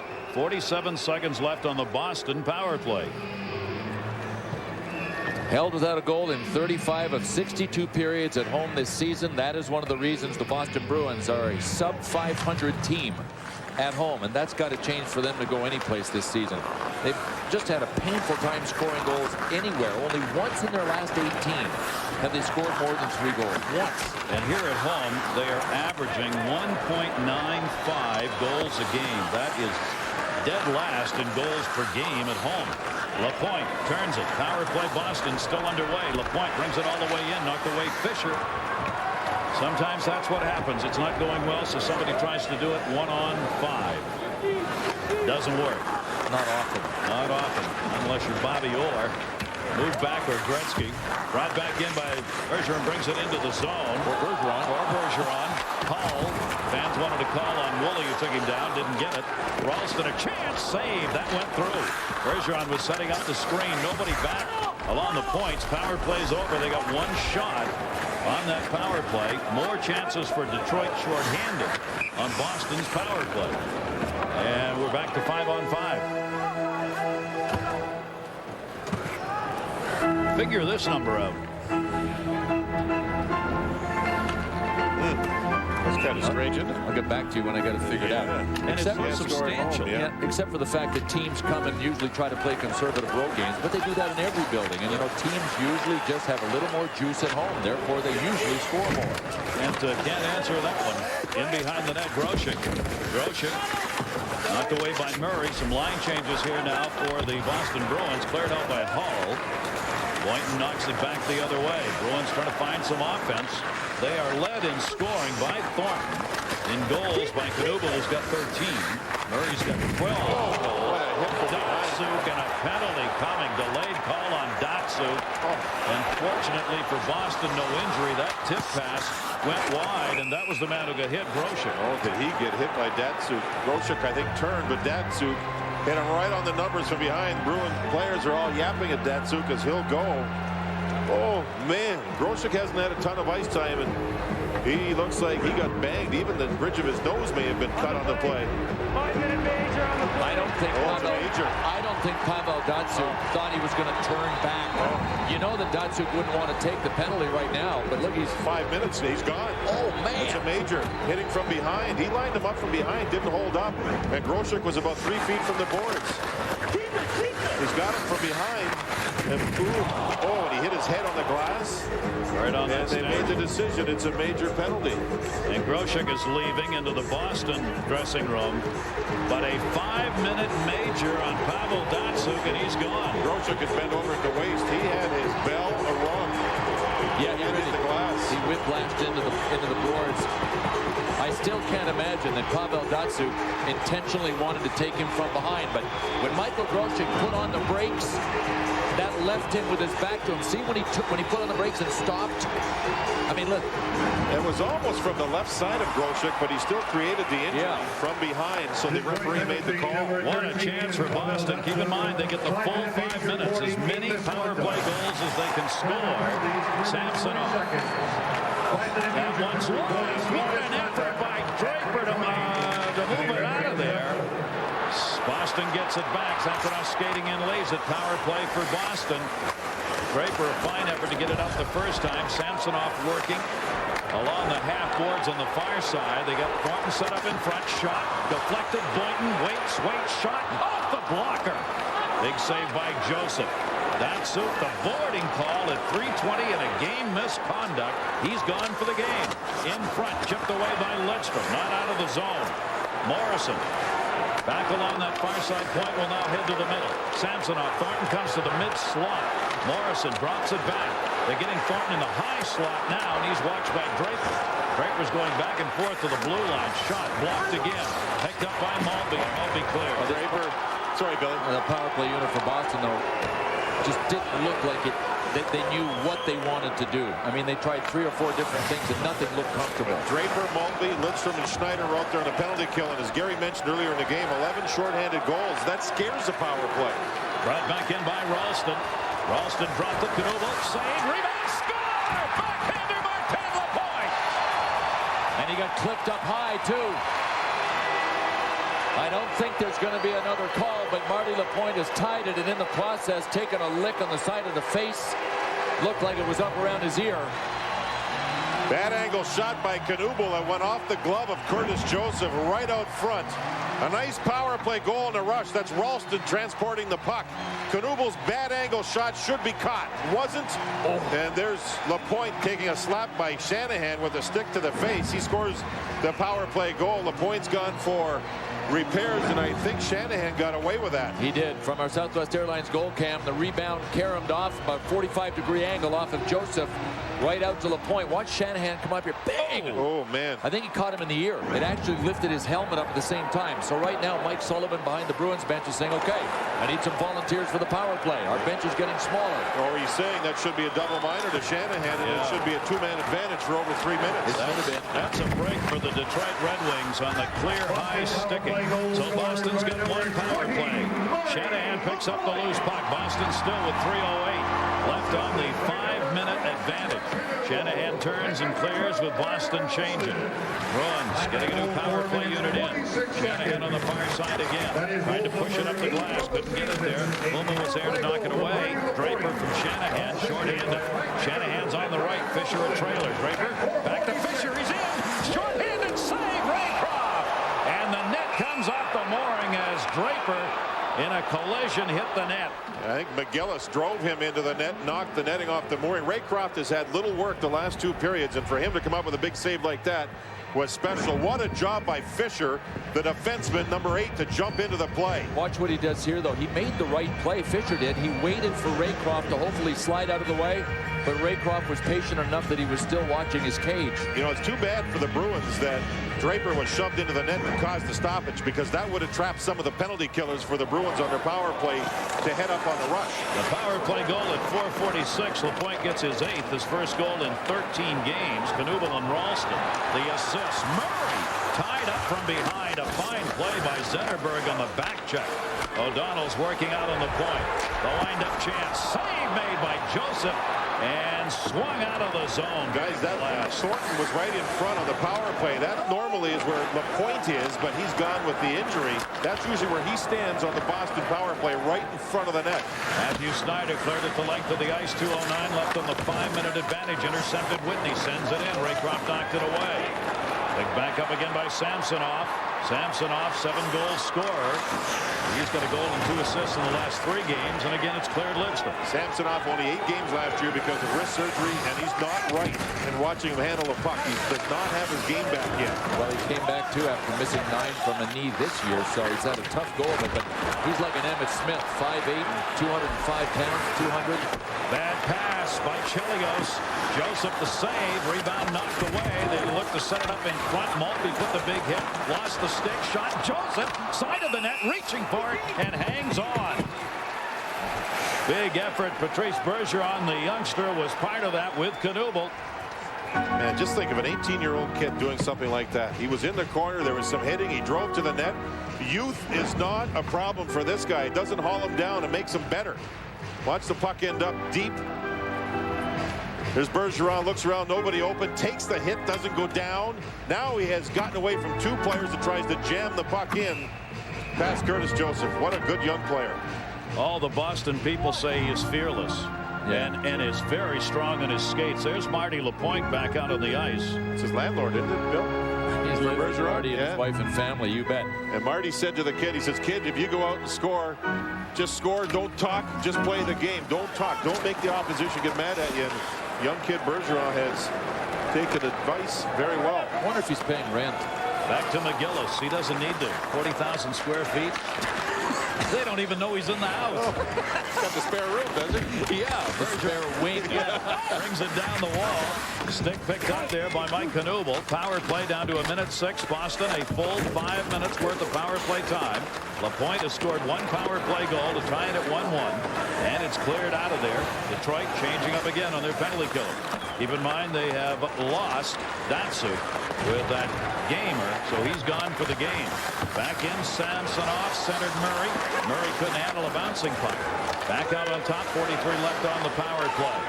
They set up Thornton in front of the net. Samsonov looking. They're leaving him room. Ralston a shot. Save. Rebound came deep. Maltby clears. Great third period here. The National Hockey League and ABC. We're at the Fleet Center in Boston. Maltby's goal held up from the first period until the power play goal here in the third. Short-handed. Draper let go of the backhand chance and took it to the wall. Draper spun around, lost control of it. Moving out is Murray. Murray to the red. Samsonov's got to come back. They get onside. Brings it in. Offside. 11 seconds to go on the Datsuk major. Datsuk will not be back. You know, guys, he had played 44 games prior to this one. Only 12 penalty minutes. So he's gone. The question is for Detroit is who's going to be the center iceman for Brett Hull?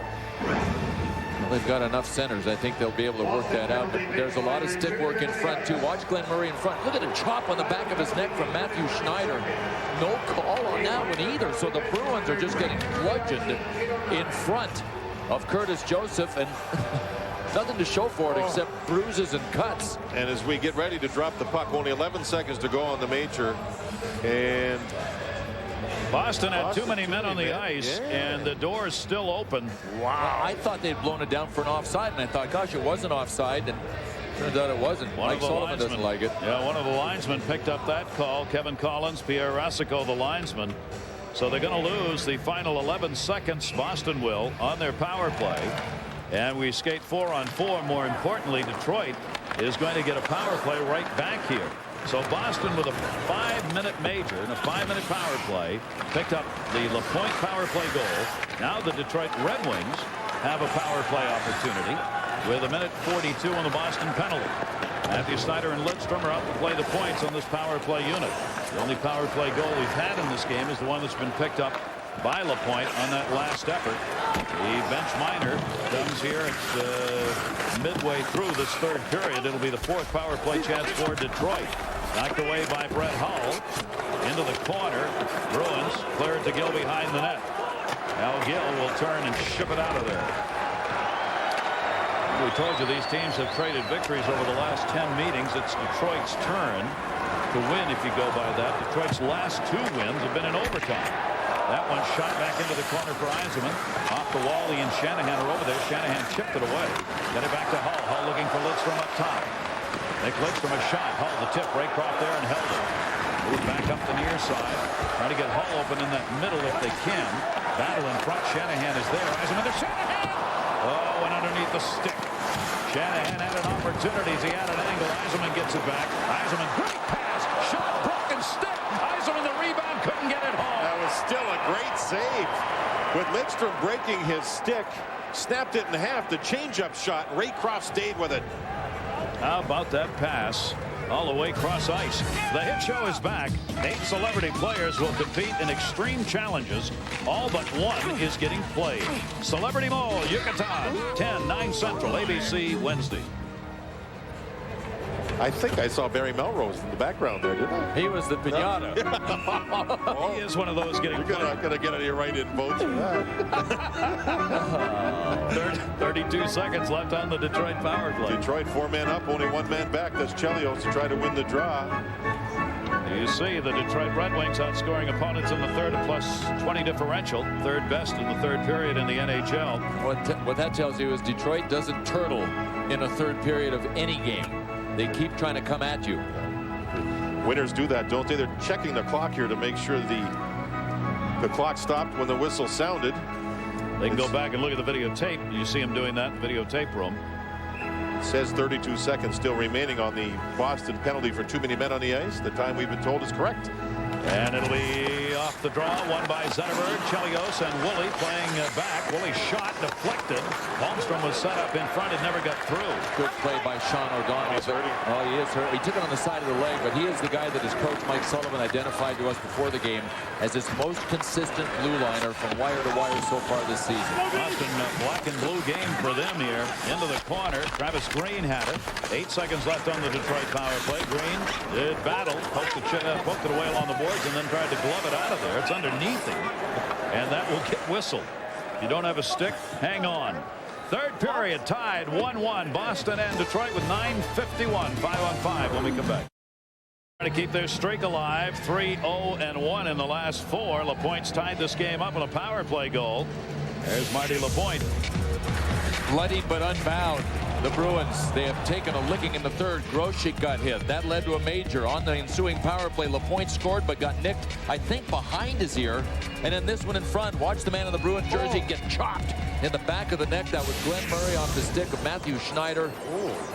That was that could have been it was a Paul Bunyan. That could have been a major penalty. He's lucky that wasn't spotted. Great outdoor games.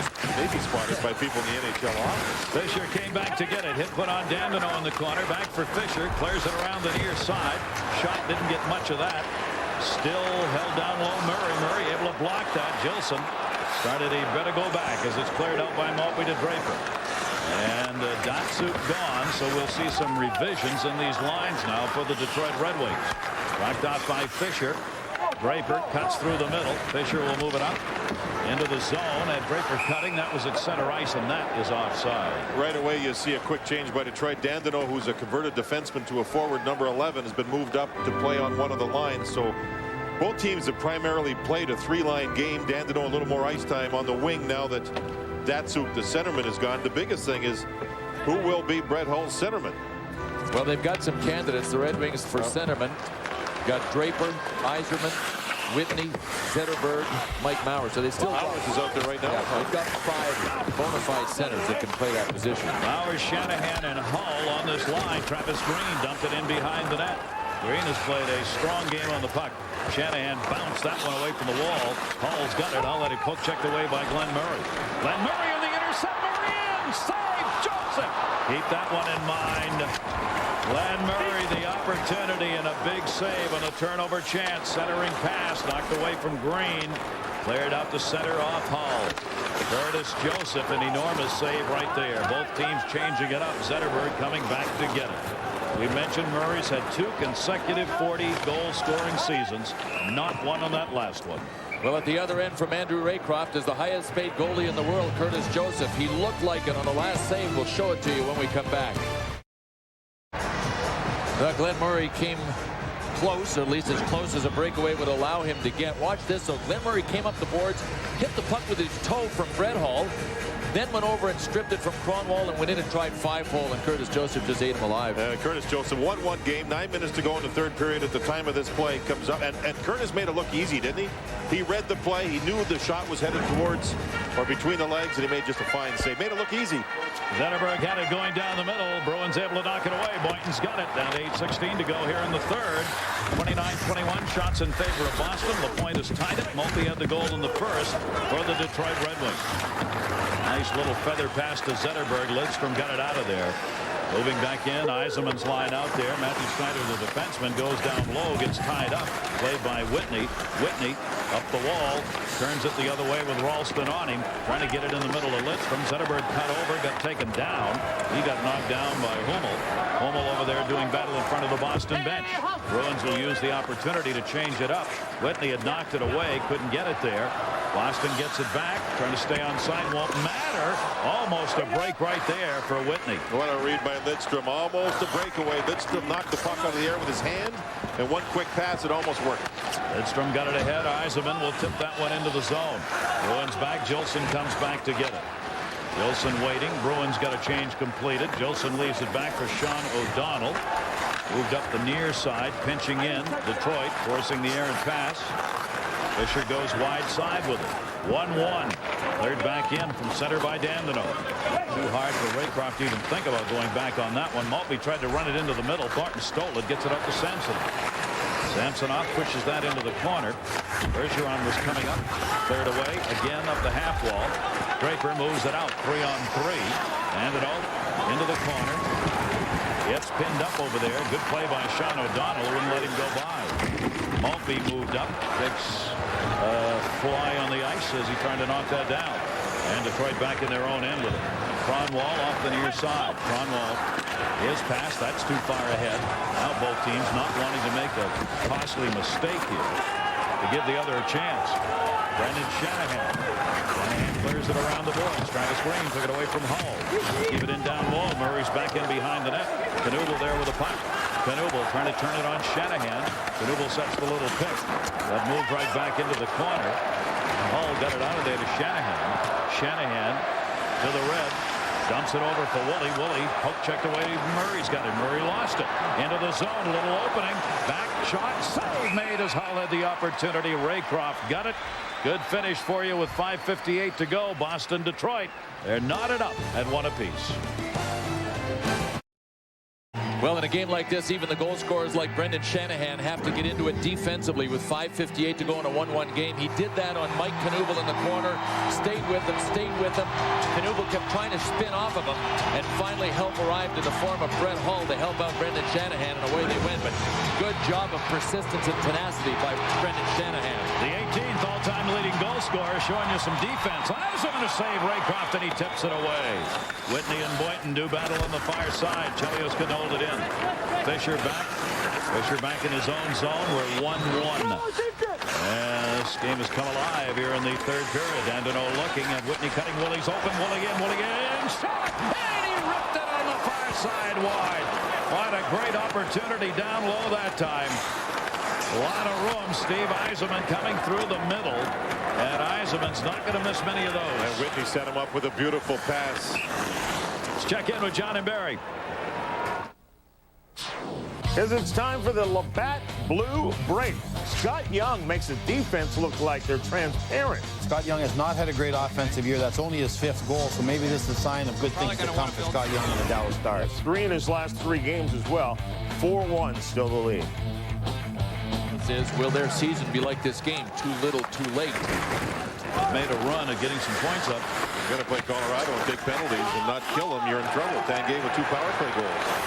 That's an off to Thornton. Thornton save. Curtis Joseph, a 5-hole attempt again. Well, Boston has kept this line together all game long, and Cujo comes up with another giant save. This was a good little pass by Samsonov to Jumbo Joe.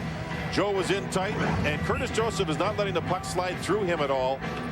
Here's a reverse angle look at it. Samsonov with a nice pass, and look at Cujo was down waiting for it. Nothing sliding through. Curtis Joseph And Andrew Rakoff getting the job done in net for these two teams. O'Donnell put a hit on, but also got dumped. Puck came back to center. That's a Bruins bounce. Bergeron up with it. Youngster tries to move in. Lidstrom wouldn't let him go by. Joseph came out to play it. He gets back in net. It came to center. Offside. Even on that play, Curtis Joseph goes to the backhand side all the time with his stick, doesn't he? Even on that play, he went out and turned his body and used the backhand side. At the other end, before that play by Curtis Joseph, the Red Wings' Steve Yzerman came in, made a great move around Nick Boynton, tried to go high to the glove, but you know what? He ended up too close to Raycroft. Did Raycroft get that maybe with his glove? He might have gotten a piece of it, but when you get so close, you got no net to shoot at. That was a nice play by Whitney, that 360 inside the zone, set up the pass like Gretzky used to do all the time. Up the near side boards, Boston. Jolson hit him over to help hold it in. The official sets the pick on that one. Detroit clears it. It was touched. There'll be no whistle. Played back. Raycroft. Raycroft, the 23-year-old. He beat Detroit with a shutout on Wednesday of this week, 3-0, and has given up only one here on the 24 Detroit shots. That ends up in the netting. Faceoff stays in the zone. Next weekend, the NBA and ABC will feature two terrific matchups at 3 Eastern. Kevin Garnett, Timberwolves, Yao Ming, and the Rockets. And on Sunday at 12:30 Eastern, it'll be two-time league MVP Tim Duncan leading the defending champion Spurs against Paul Pierce and the Celtics. ABC, home of the NBA Finals. That's all coming up next weekend. Faceoff is one into the corner. Chelios to Fisher. Fisher trying to bounce out to Shanahan. Stolen by LaPointe, who gets a chance. And that will be held on to. Rare shift for Ted Donato here, as one of his line mates on the fourth line not in the game now. That's Grosek gone with the injury. He's a good face-off man, but on the other side of the ice, they will go with Ralston, who's had a good face-off game. And you talk about face-offs in a 1-1 game with only 4 minutes to go. Well, guess what, JD? They just switched it around. Now Marty LaPointe's going in because it's Steve Yzerman, a right-hander. It's a right-hander, yeah, to draw the puck back. And they just took Hull off the ice. Mowers has been a centerman here in the third period ever since Datsuk got tossed. Boston trying to make some late changes here. They get the matchups they wanted out there. LaPointe on the draw against Yzerman, who won it. Chelios clears it back. The tip by Whitney doesn't clear the zone. Knocked away by Ralston over there. Zetterberg will move in near side. Boynton will get there ahead of him. Boynton clears it up. Fisher moved in. Couldn't get to it. Martin LaPointe, who's got the Boston goal, clears it out of the zone. Looking up ice.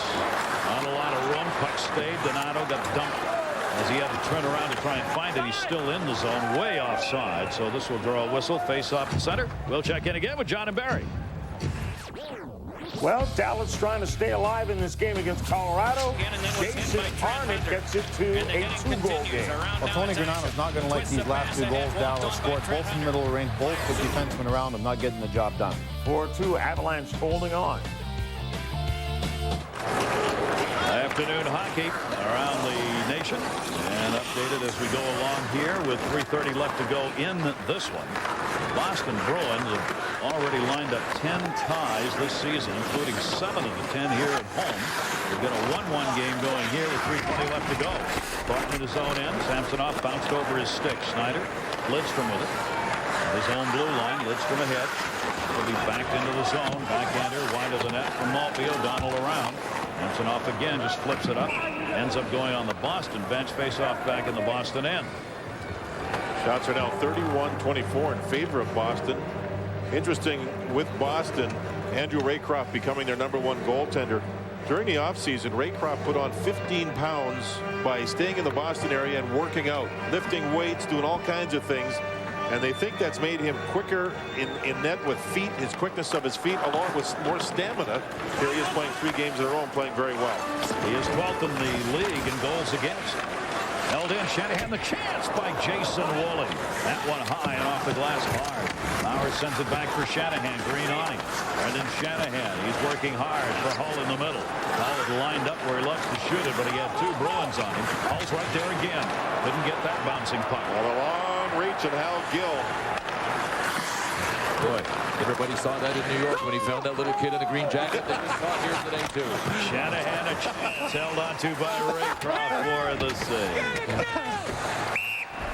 Hal Gill in the middle of it here. He's got a little stick up his shirt there, I think. He's got, what's he got? He's got something that was trying to poke through his jersey. Maybe there's a Red Wing. He's big enough that somebody could fit in there. He's 6'8". You know, not all of the coaches in the NHL are former players, but the guys today are. Mike Sullivan of the Bruins and Dave Lewis of the Detroit Red Wings. 21 of 30 NHL coaches are former players. The breakdown's really interesting of the positions they played. There's 1 goalie, 6 defensemen, and 14 forwards. Just like it's like the team. Yeah. Glenn Hanlon's the goalie. Oh, yeah.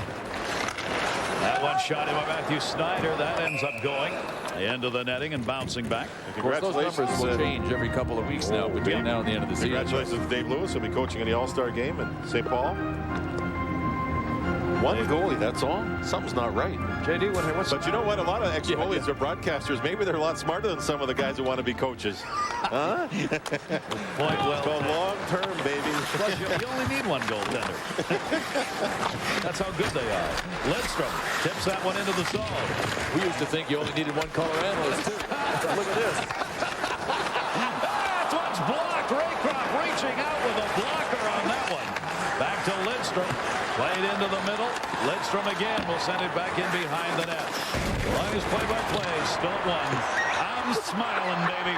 Move back up by LaPointe. Sends it into the corner. Who knows in this day and age? You can have as many of you idiots over there as you want, right? As long as there's only 1 of me. That's right. That's exactly right. Not sharing that check, Bubba. That one sent in over the blue line past Yzerman. Back to get it is Woolley.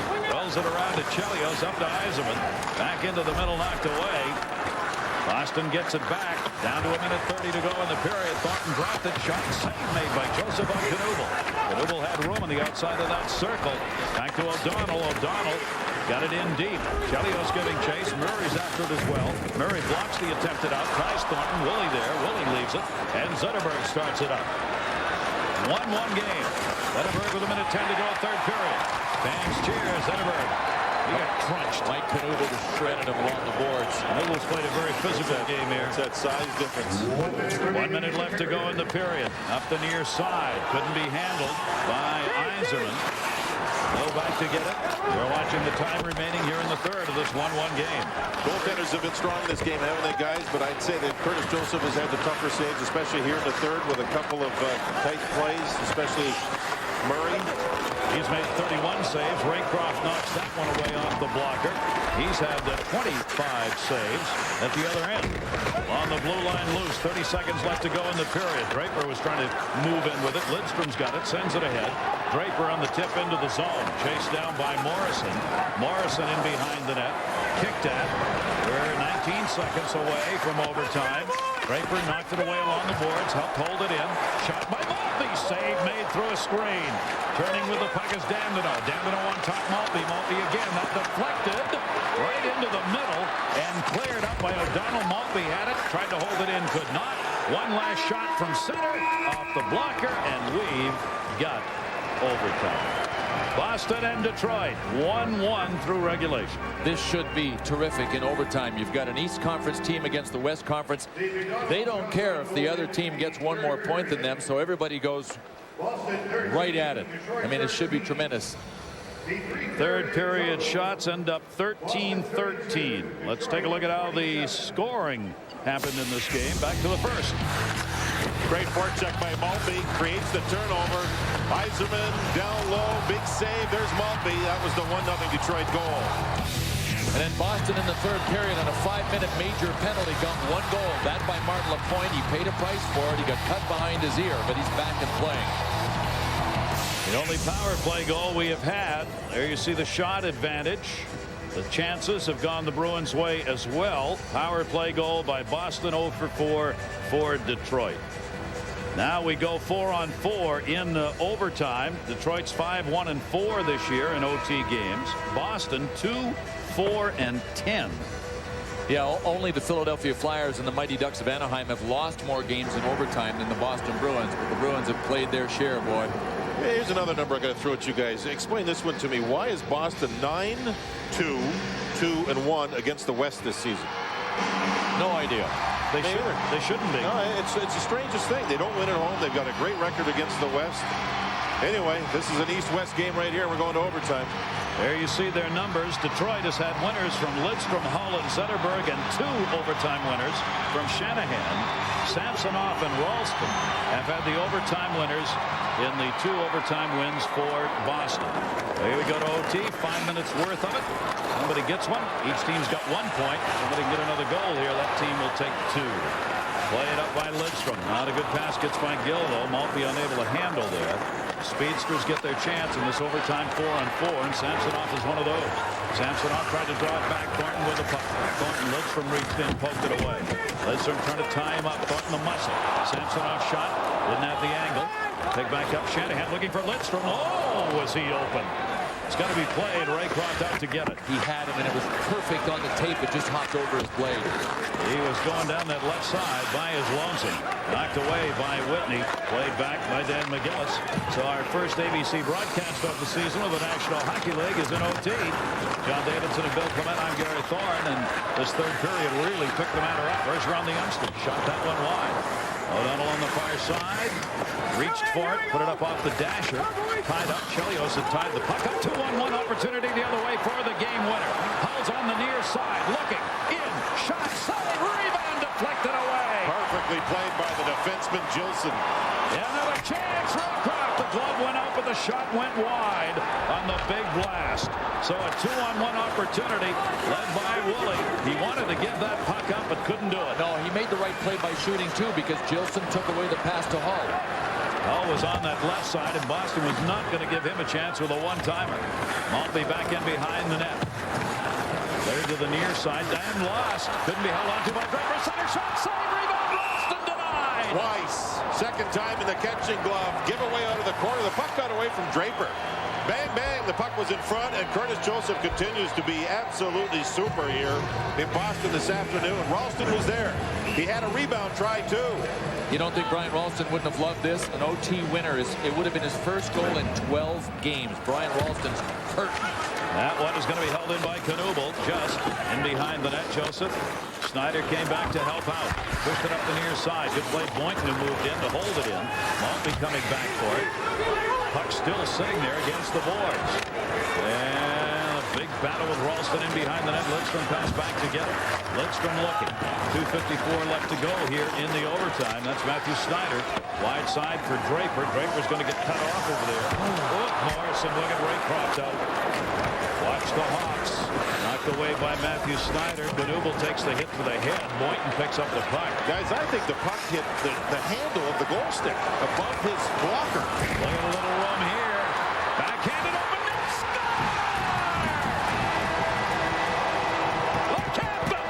2-1. Boston.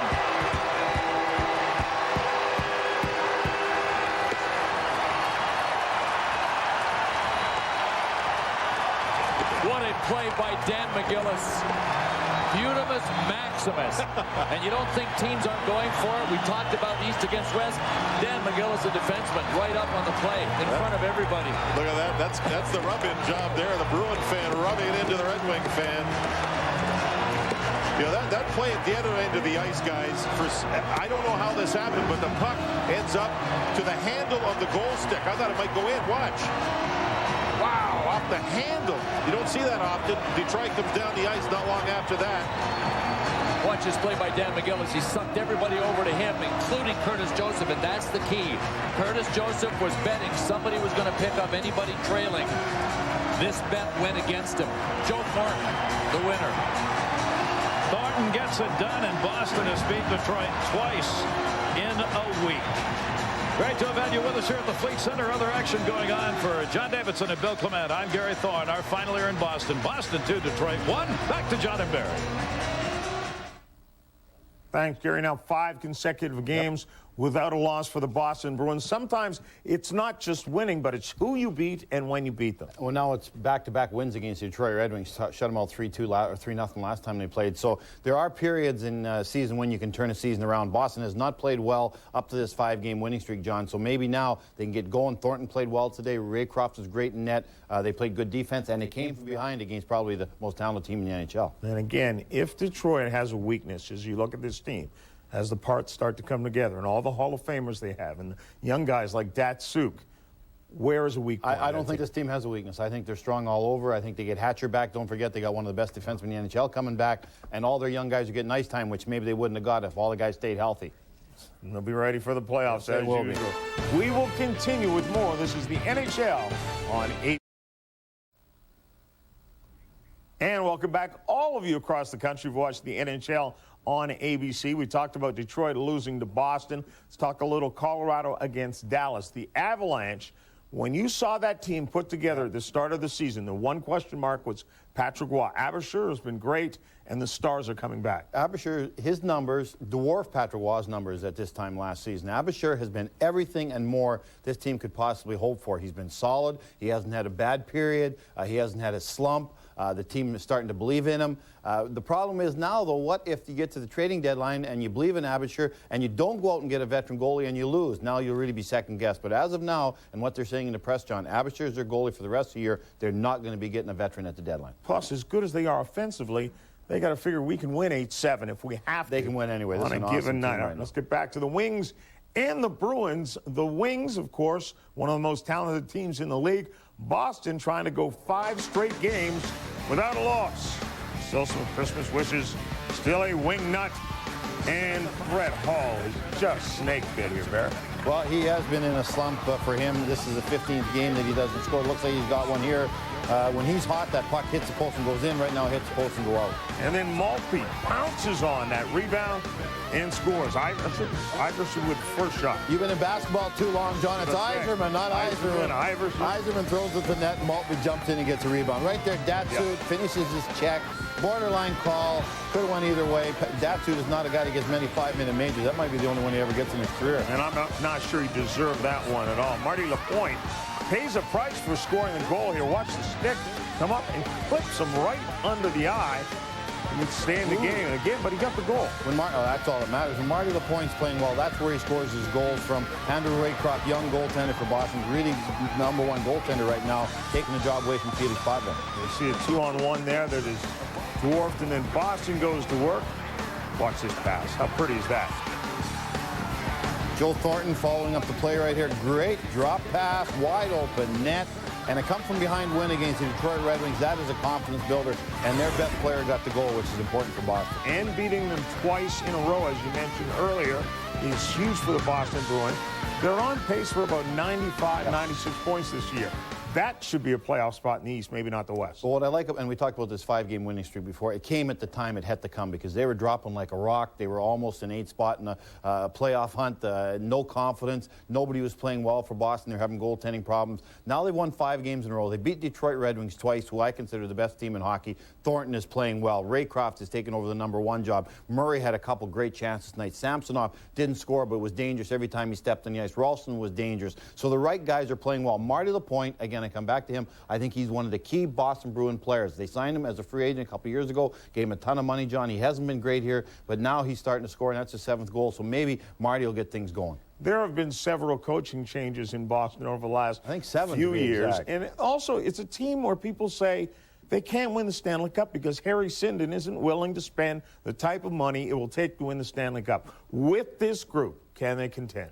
They can contend. And the owner came out and blasted him about 2 weeks ago saying that everybody was on the chopping block, including the general manager, Michael Connell. So everybody in Boston's feeling the pressure. This is a good hockey club. It's not a team I don't think that can beat New Jersey, can beat the Ottawas, beat the Philadelphias. But this is a team that should be dangerous to play against if they get goaltending. They got guys that can put the puck in the net. They're big. Again, I mentioned earlier, they got to play more physical, John. Why be a giant team? Why have guys 6'5" and poke check guys? Not guys in their butts. Be a team that no one wants to play against. That'll make you even better at home. Now they're above 500 at home. They're above 500 on the road. And certainly on a roll. Right now, let's return and rejoin Gary Thorne and Bill Clement.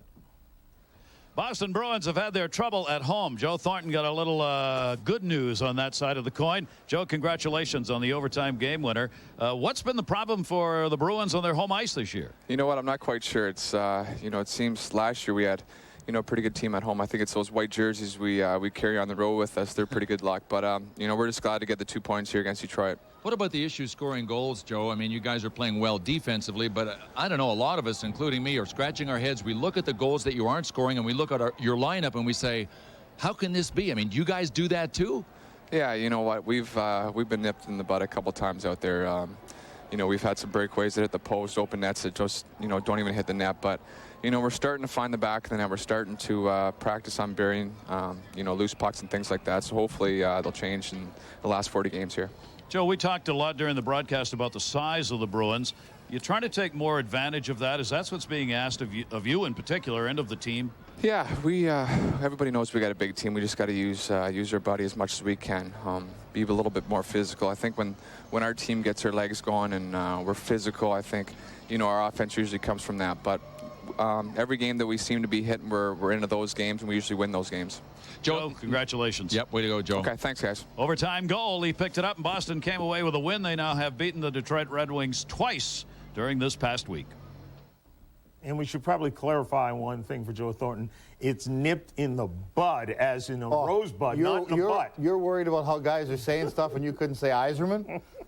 This is a tough name. It starts with a Y. Dominik Hasek, when he decided to come out of retirement, people figured, okay, Detroit's right where they want to be again. But the bad news is a guy who sat out for a year. You can't expect him to be the same goaltender. And physically, you can't expect him to be the same goaltender. And he wasn't the same goaltender, John. Even when he was healthy at the start of the season and doing lots of practicing and playing, he wasn't the same dominator. He wasn't Dominik Hasek that shut the door on everybody. There were soft goals. There were breakdowns. Now he's hurt. The training staff has told him that they don't want him to do anything for 2 weeks to try and get this groin healthy.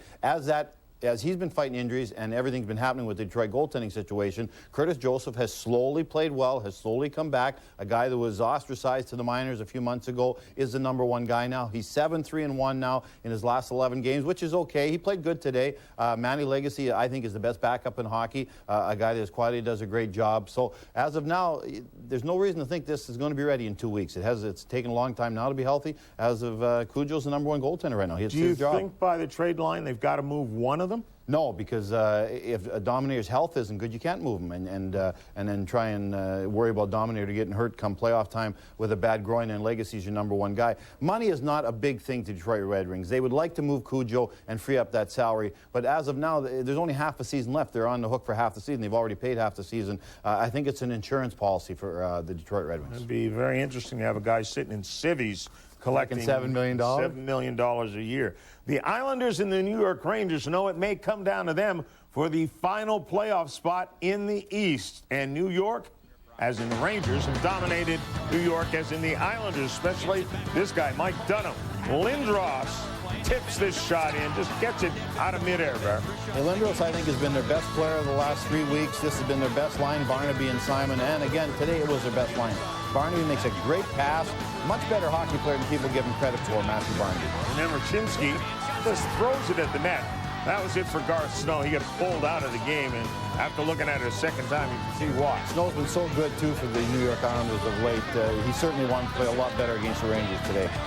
How about this save? Well, it was 3-0 at the time. That would have made it 3-1, and we know the Islanders picked it up after this. So you got to think this was the game-saving save, although we didn't know about it at that moment. And then Winehandle comes around from behind the net and scores, and suddenly we have a 3-2 game. Well, poor coverage again by the New York Rangers in front of the net. That's their weak area. They're not great in that area, and they got to get better if they're going to go anywhere in the playoffs or make the playoffs. Winehandle gets a rebound off Kavach's shot. Kavach was very good for the Islanders today. He's getting more ice time at center because of the injury to Yashin. 2 chances at it. That shouldn't happen again for the New York Rangers. But again, that's their weak area, right in front of the net. And then from there, it was Dunham to keep this game a victory as he came up with a couple of big saves late. And the New York Rangers come up with a 3-2 win over the Islanders. Winehandle power play goal. He also had an assist, as you saw. And they've lost all 3 meetings with the Rangers this season. Let's now join Eric Lindros. Rangers have won another crucial game in the middle part of the season, beating the Islanders here 3-2. And one of the heroes of the Ranger victory, Eric Lindros, has joined us. Your thoughts on the game?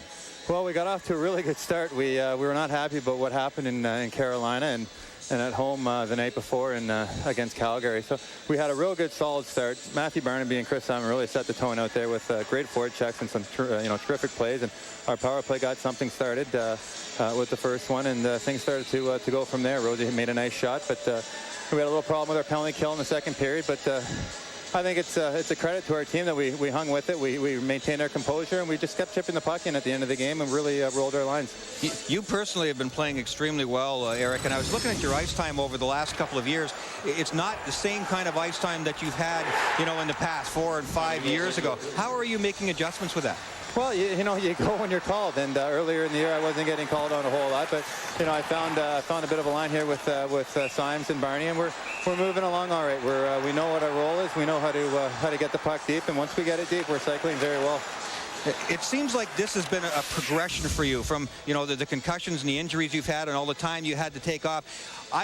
Doc and I were talking about it during the game. You look as good now, I think, as you ever have. Is this just part of the progression, Eric?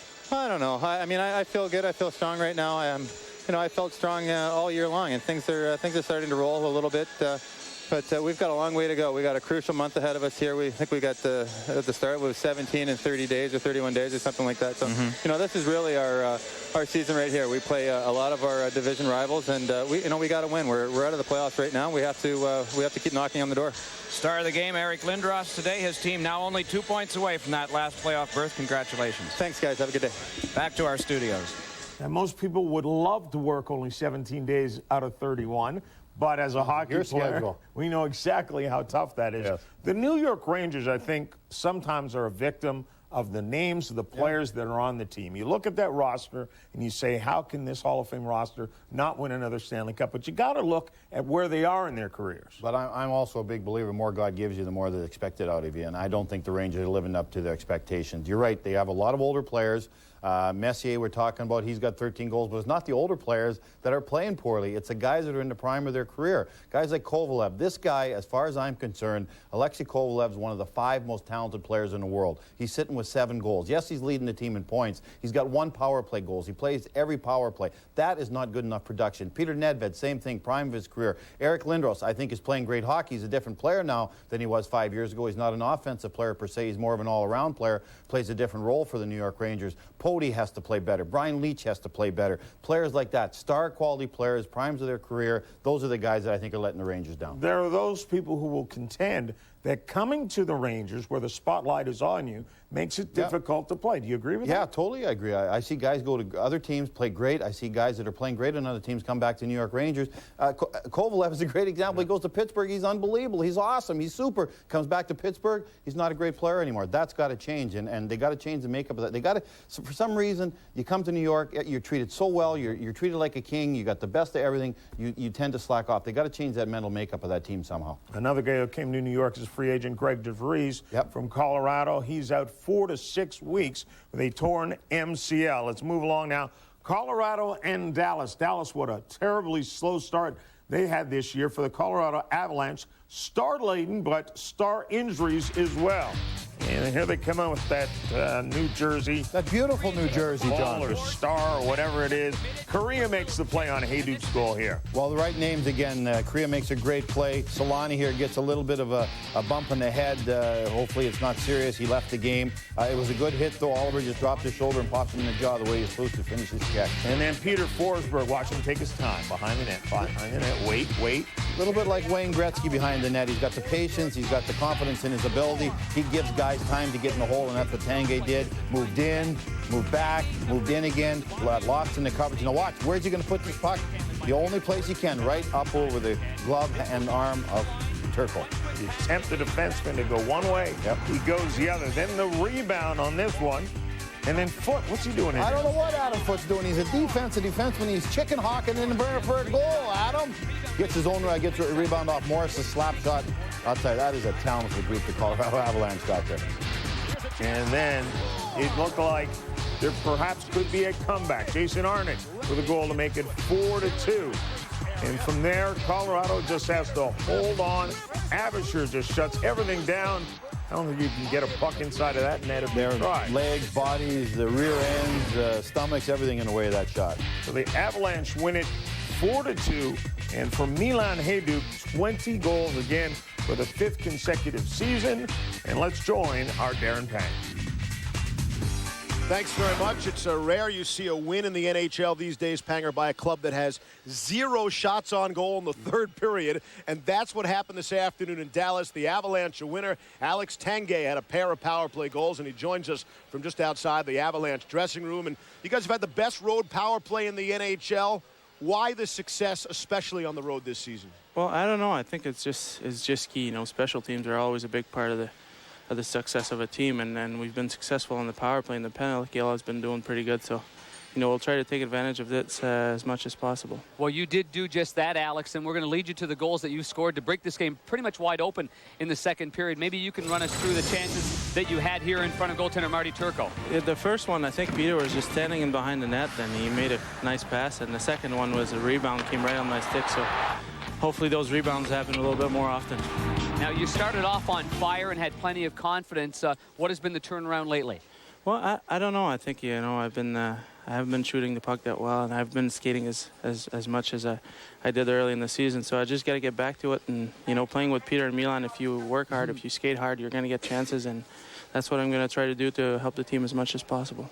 Alex, thanks for taking the time. Tremendous effort. The last time Alex Tanguay had a multi-goal game was his lone career hat trick back last March against Chicago. That's it for Dallas. For now, back to you.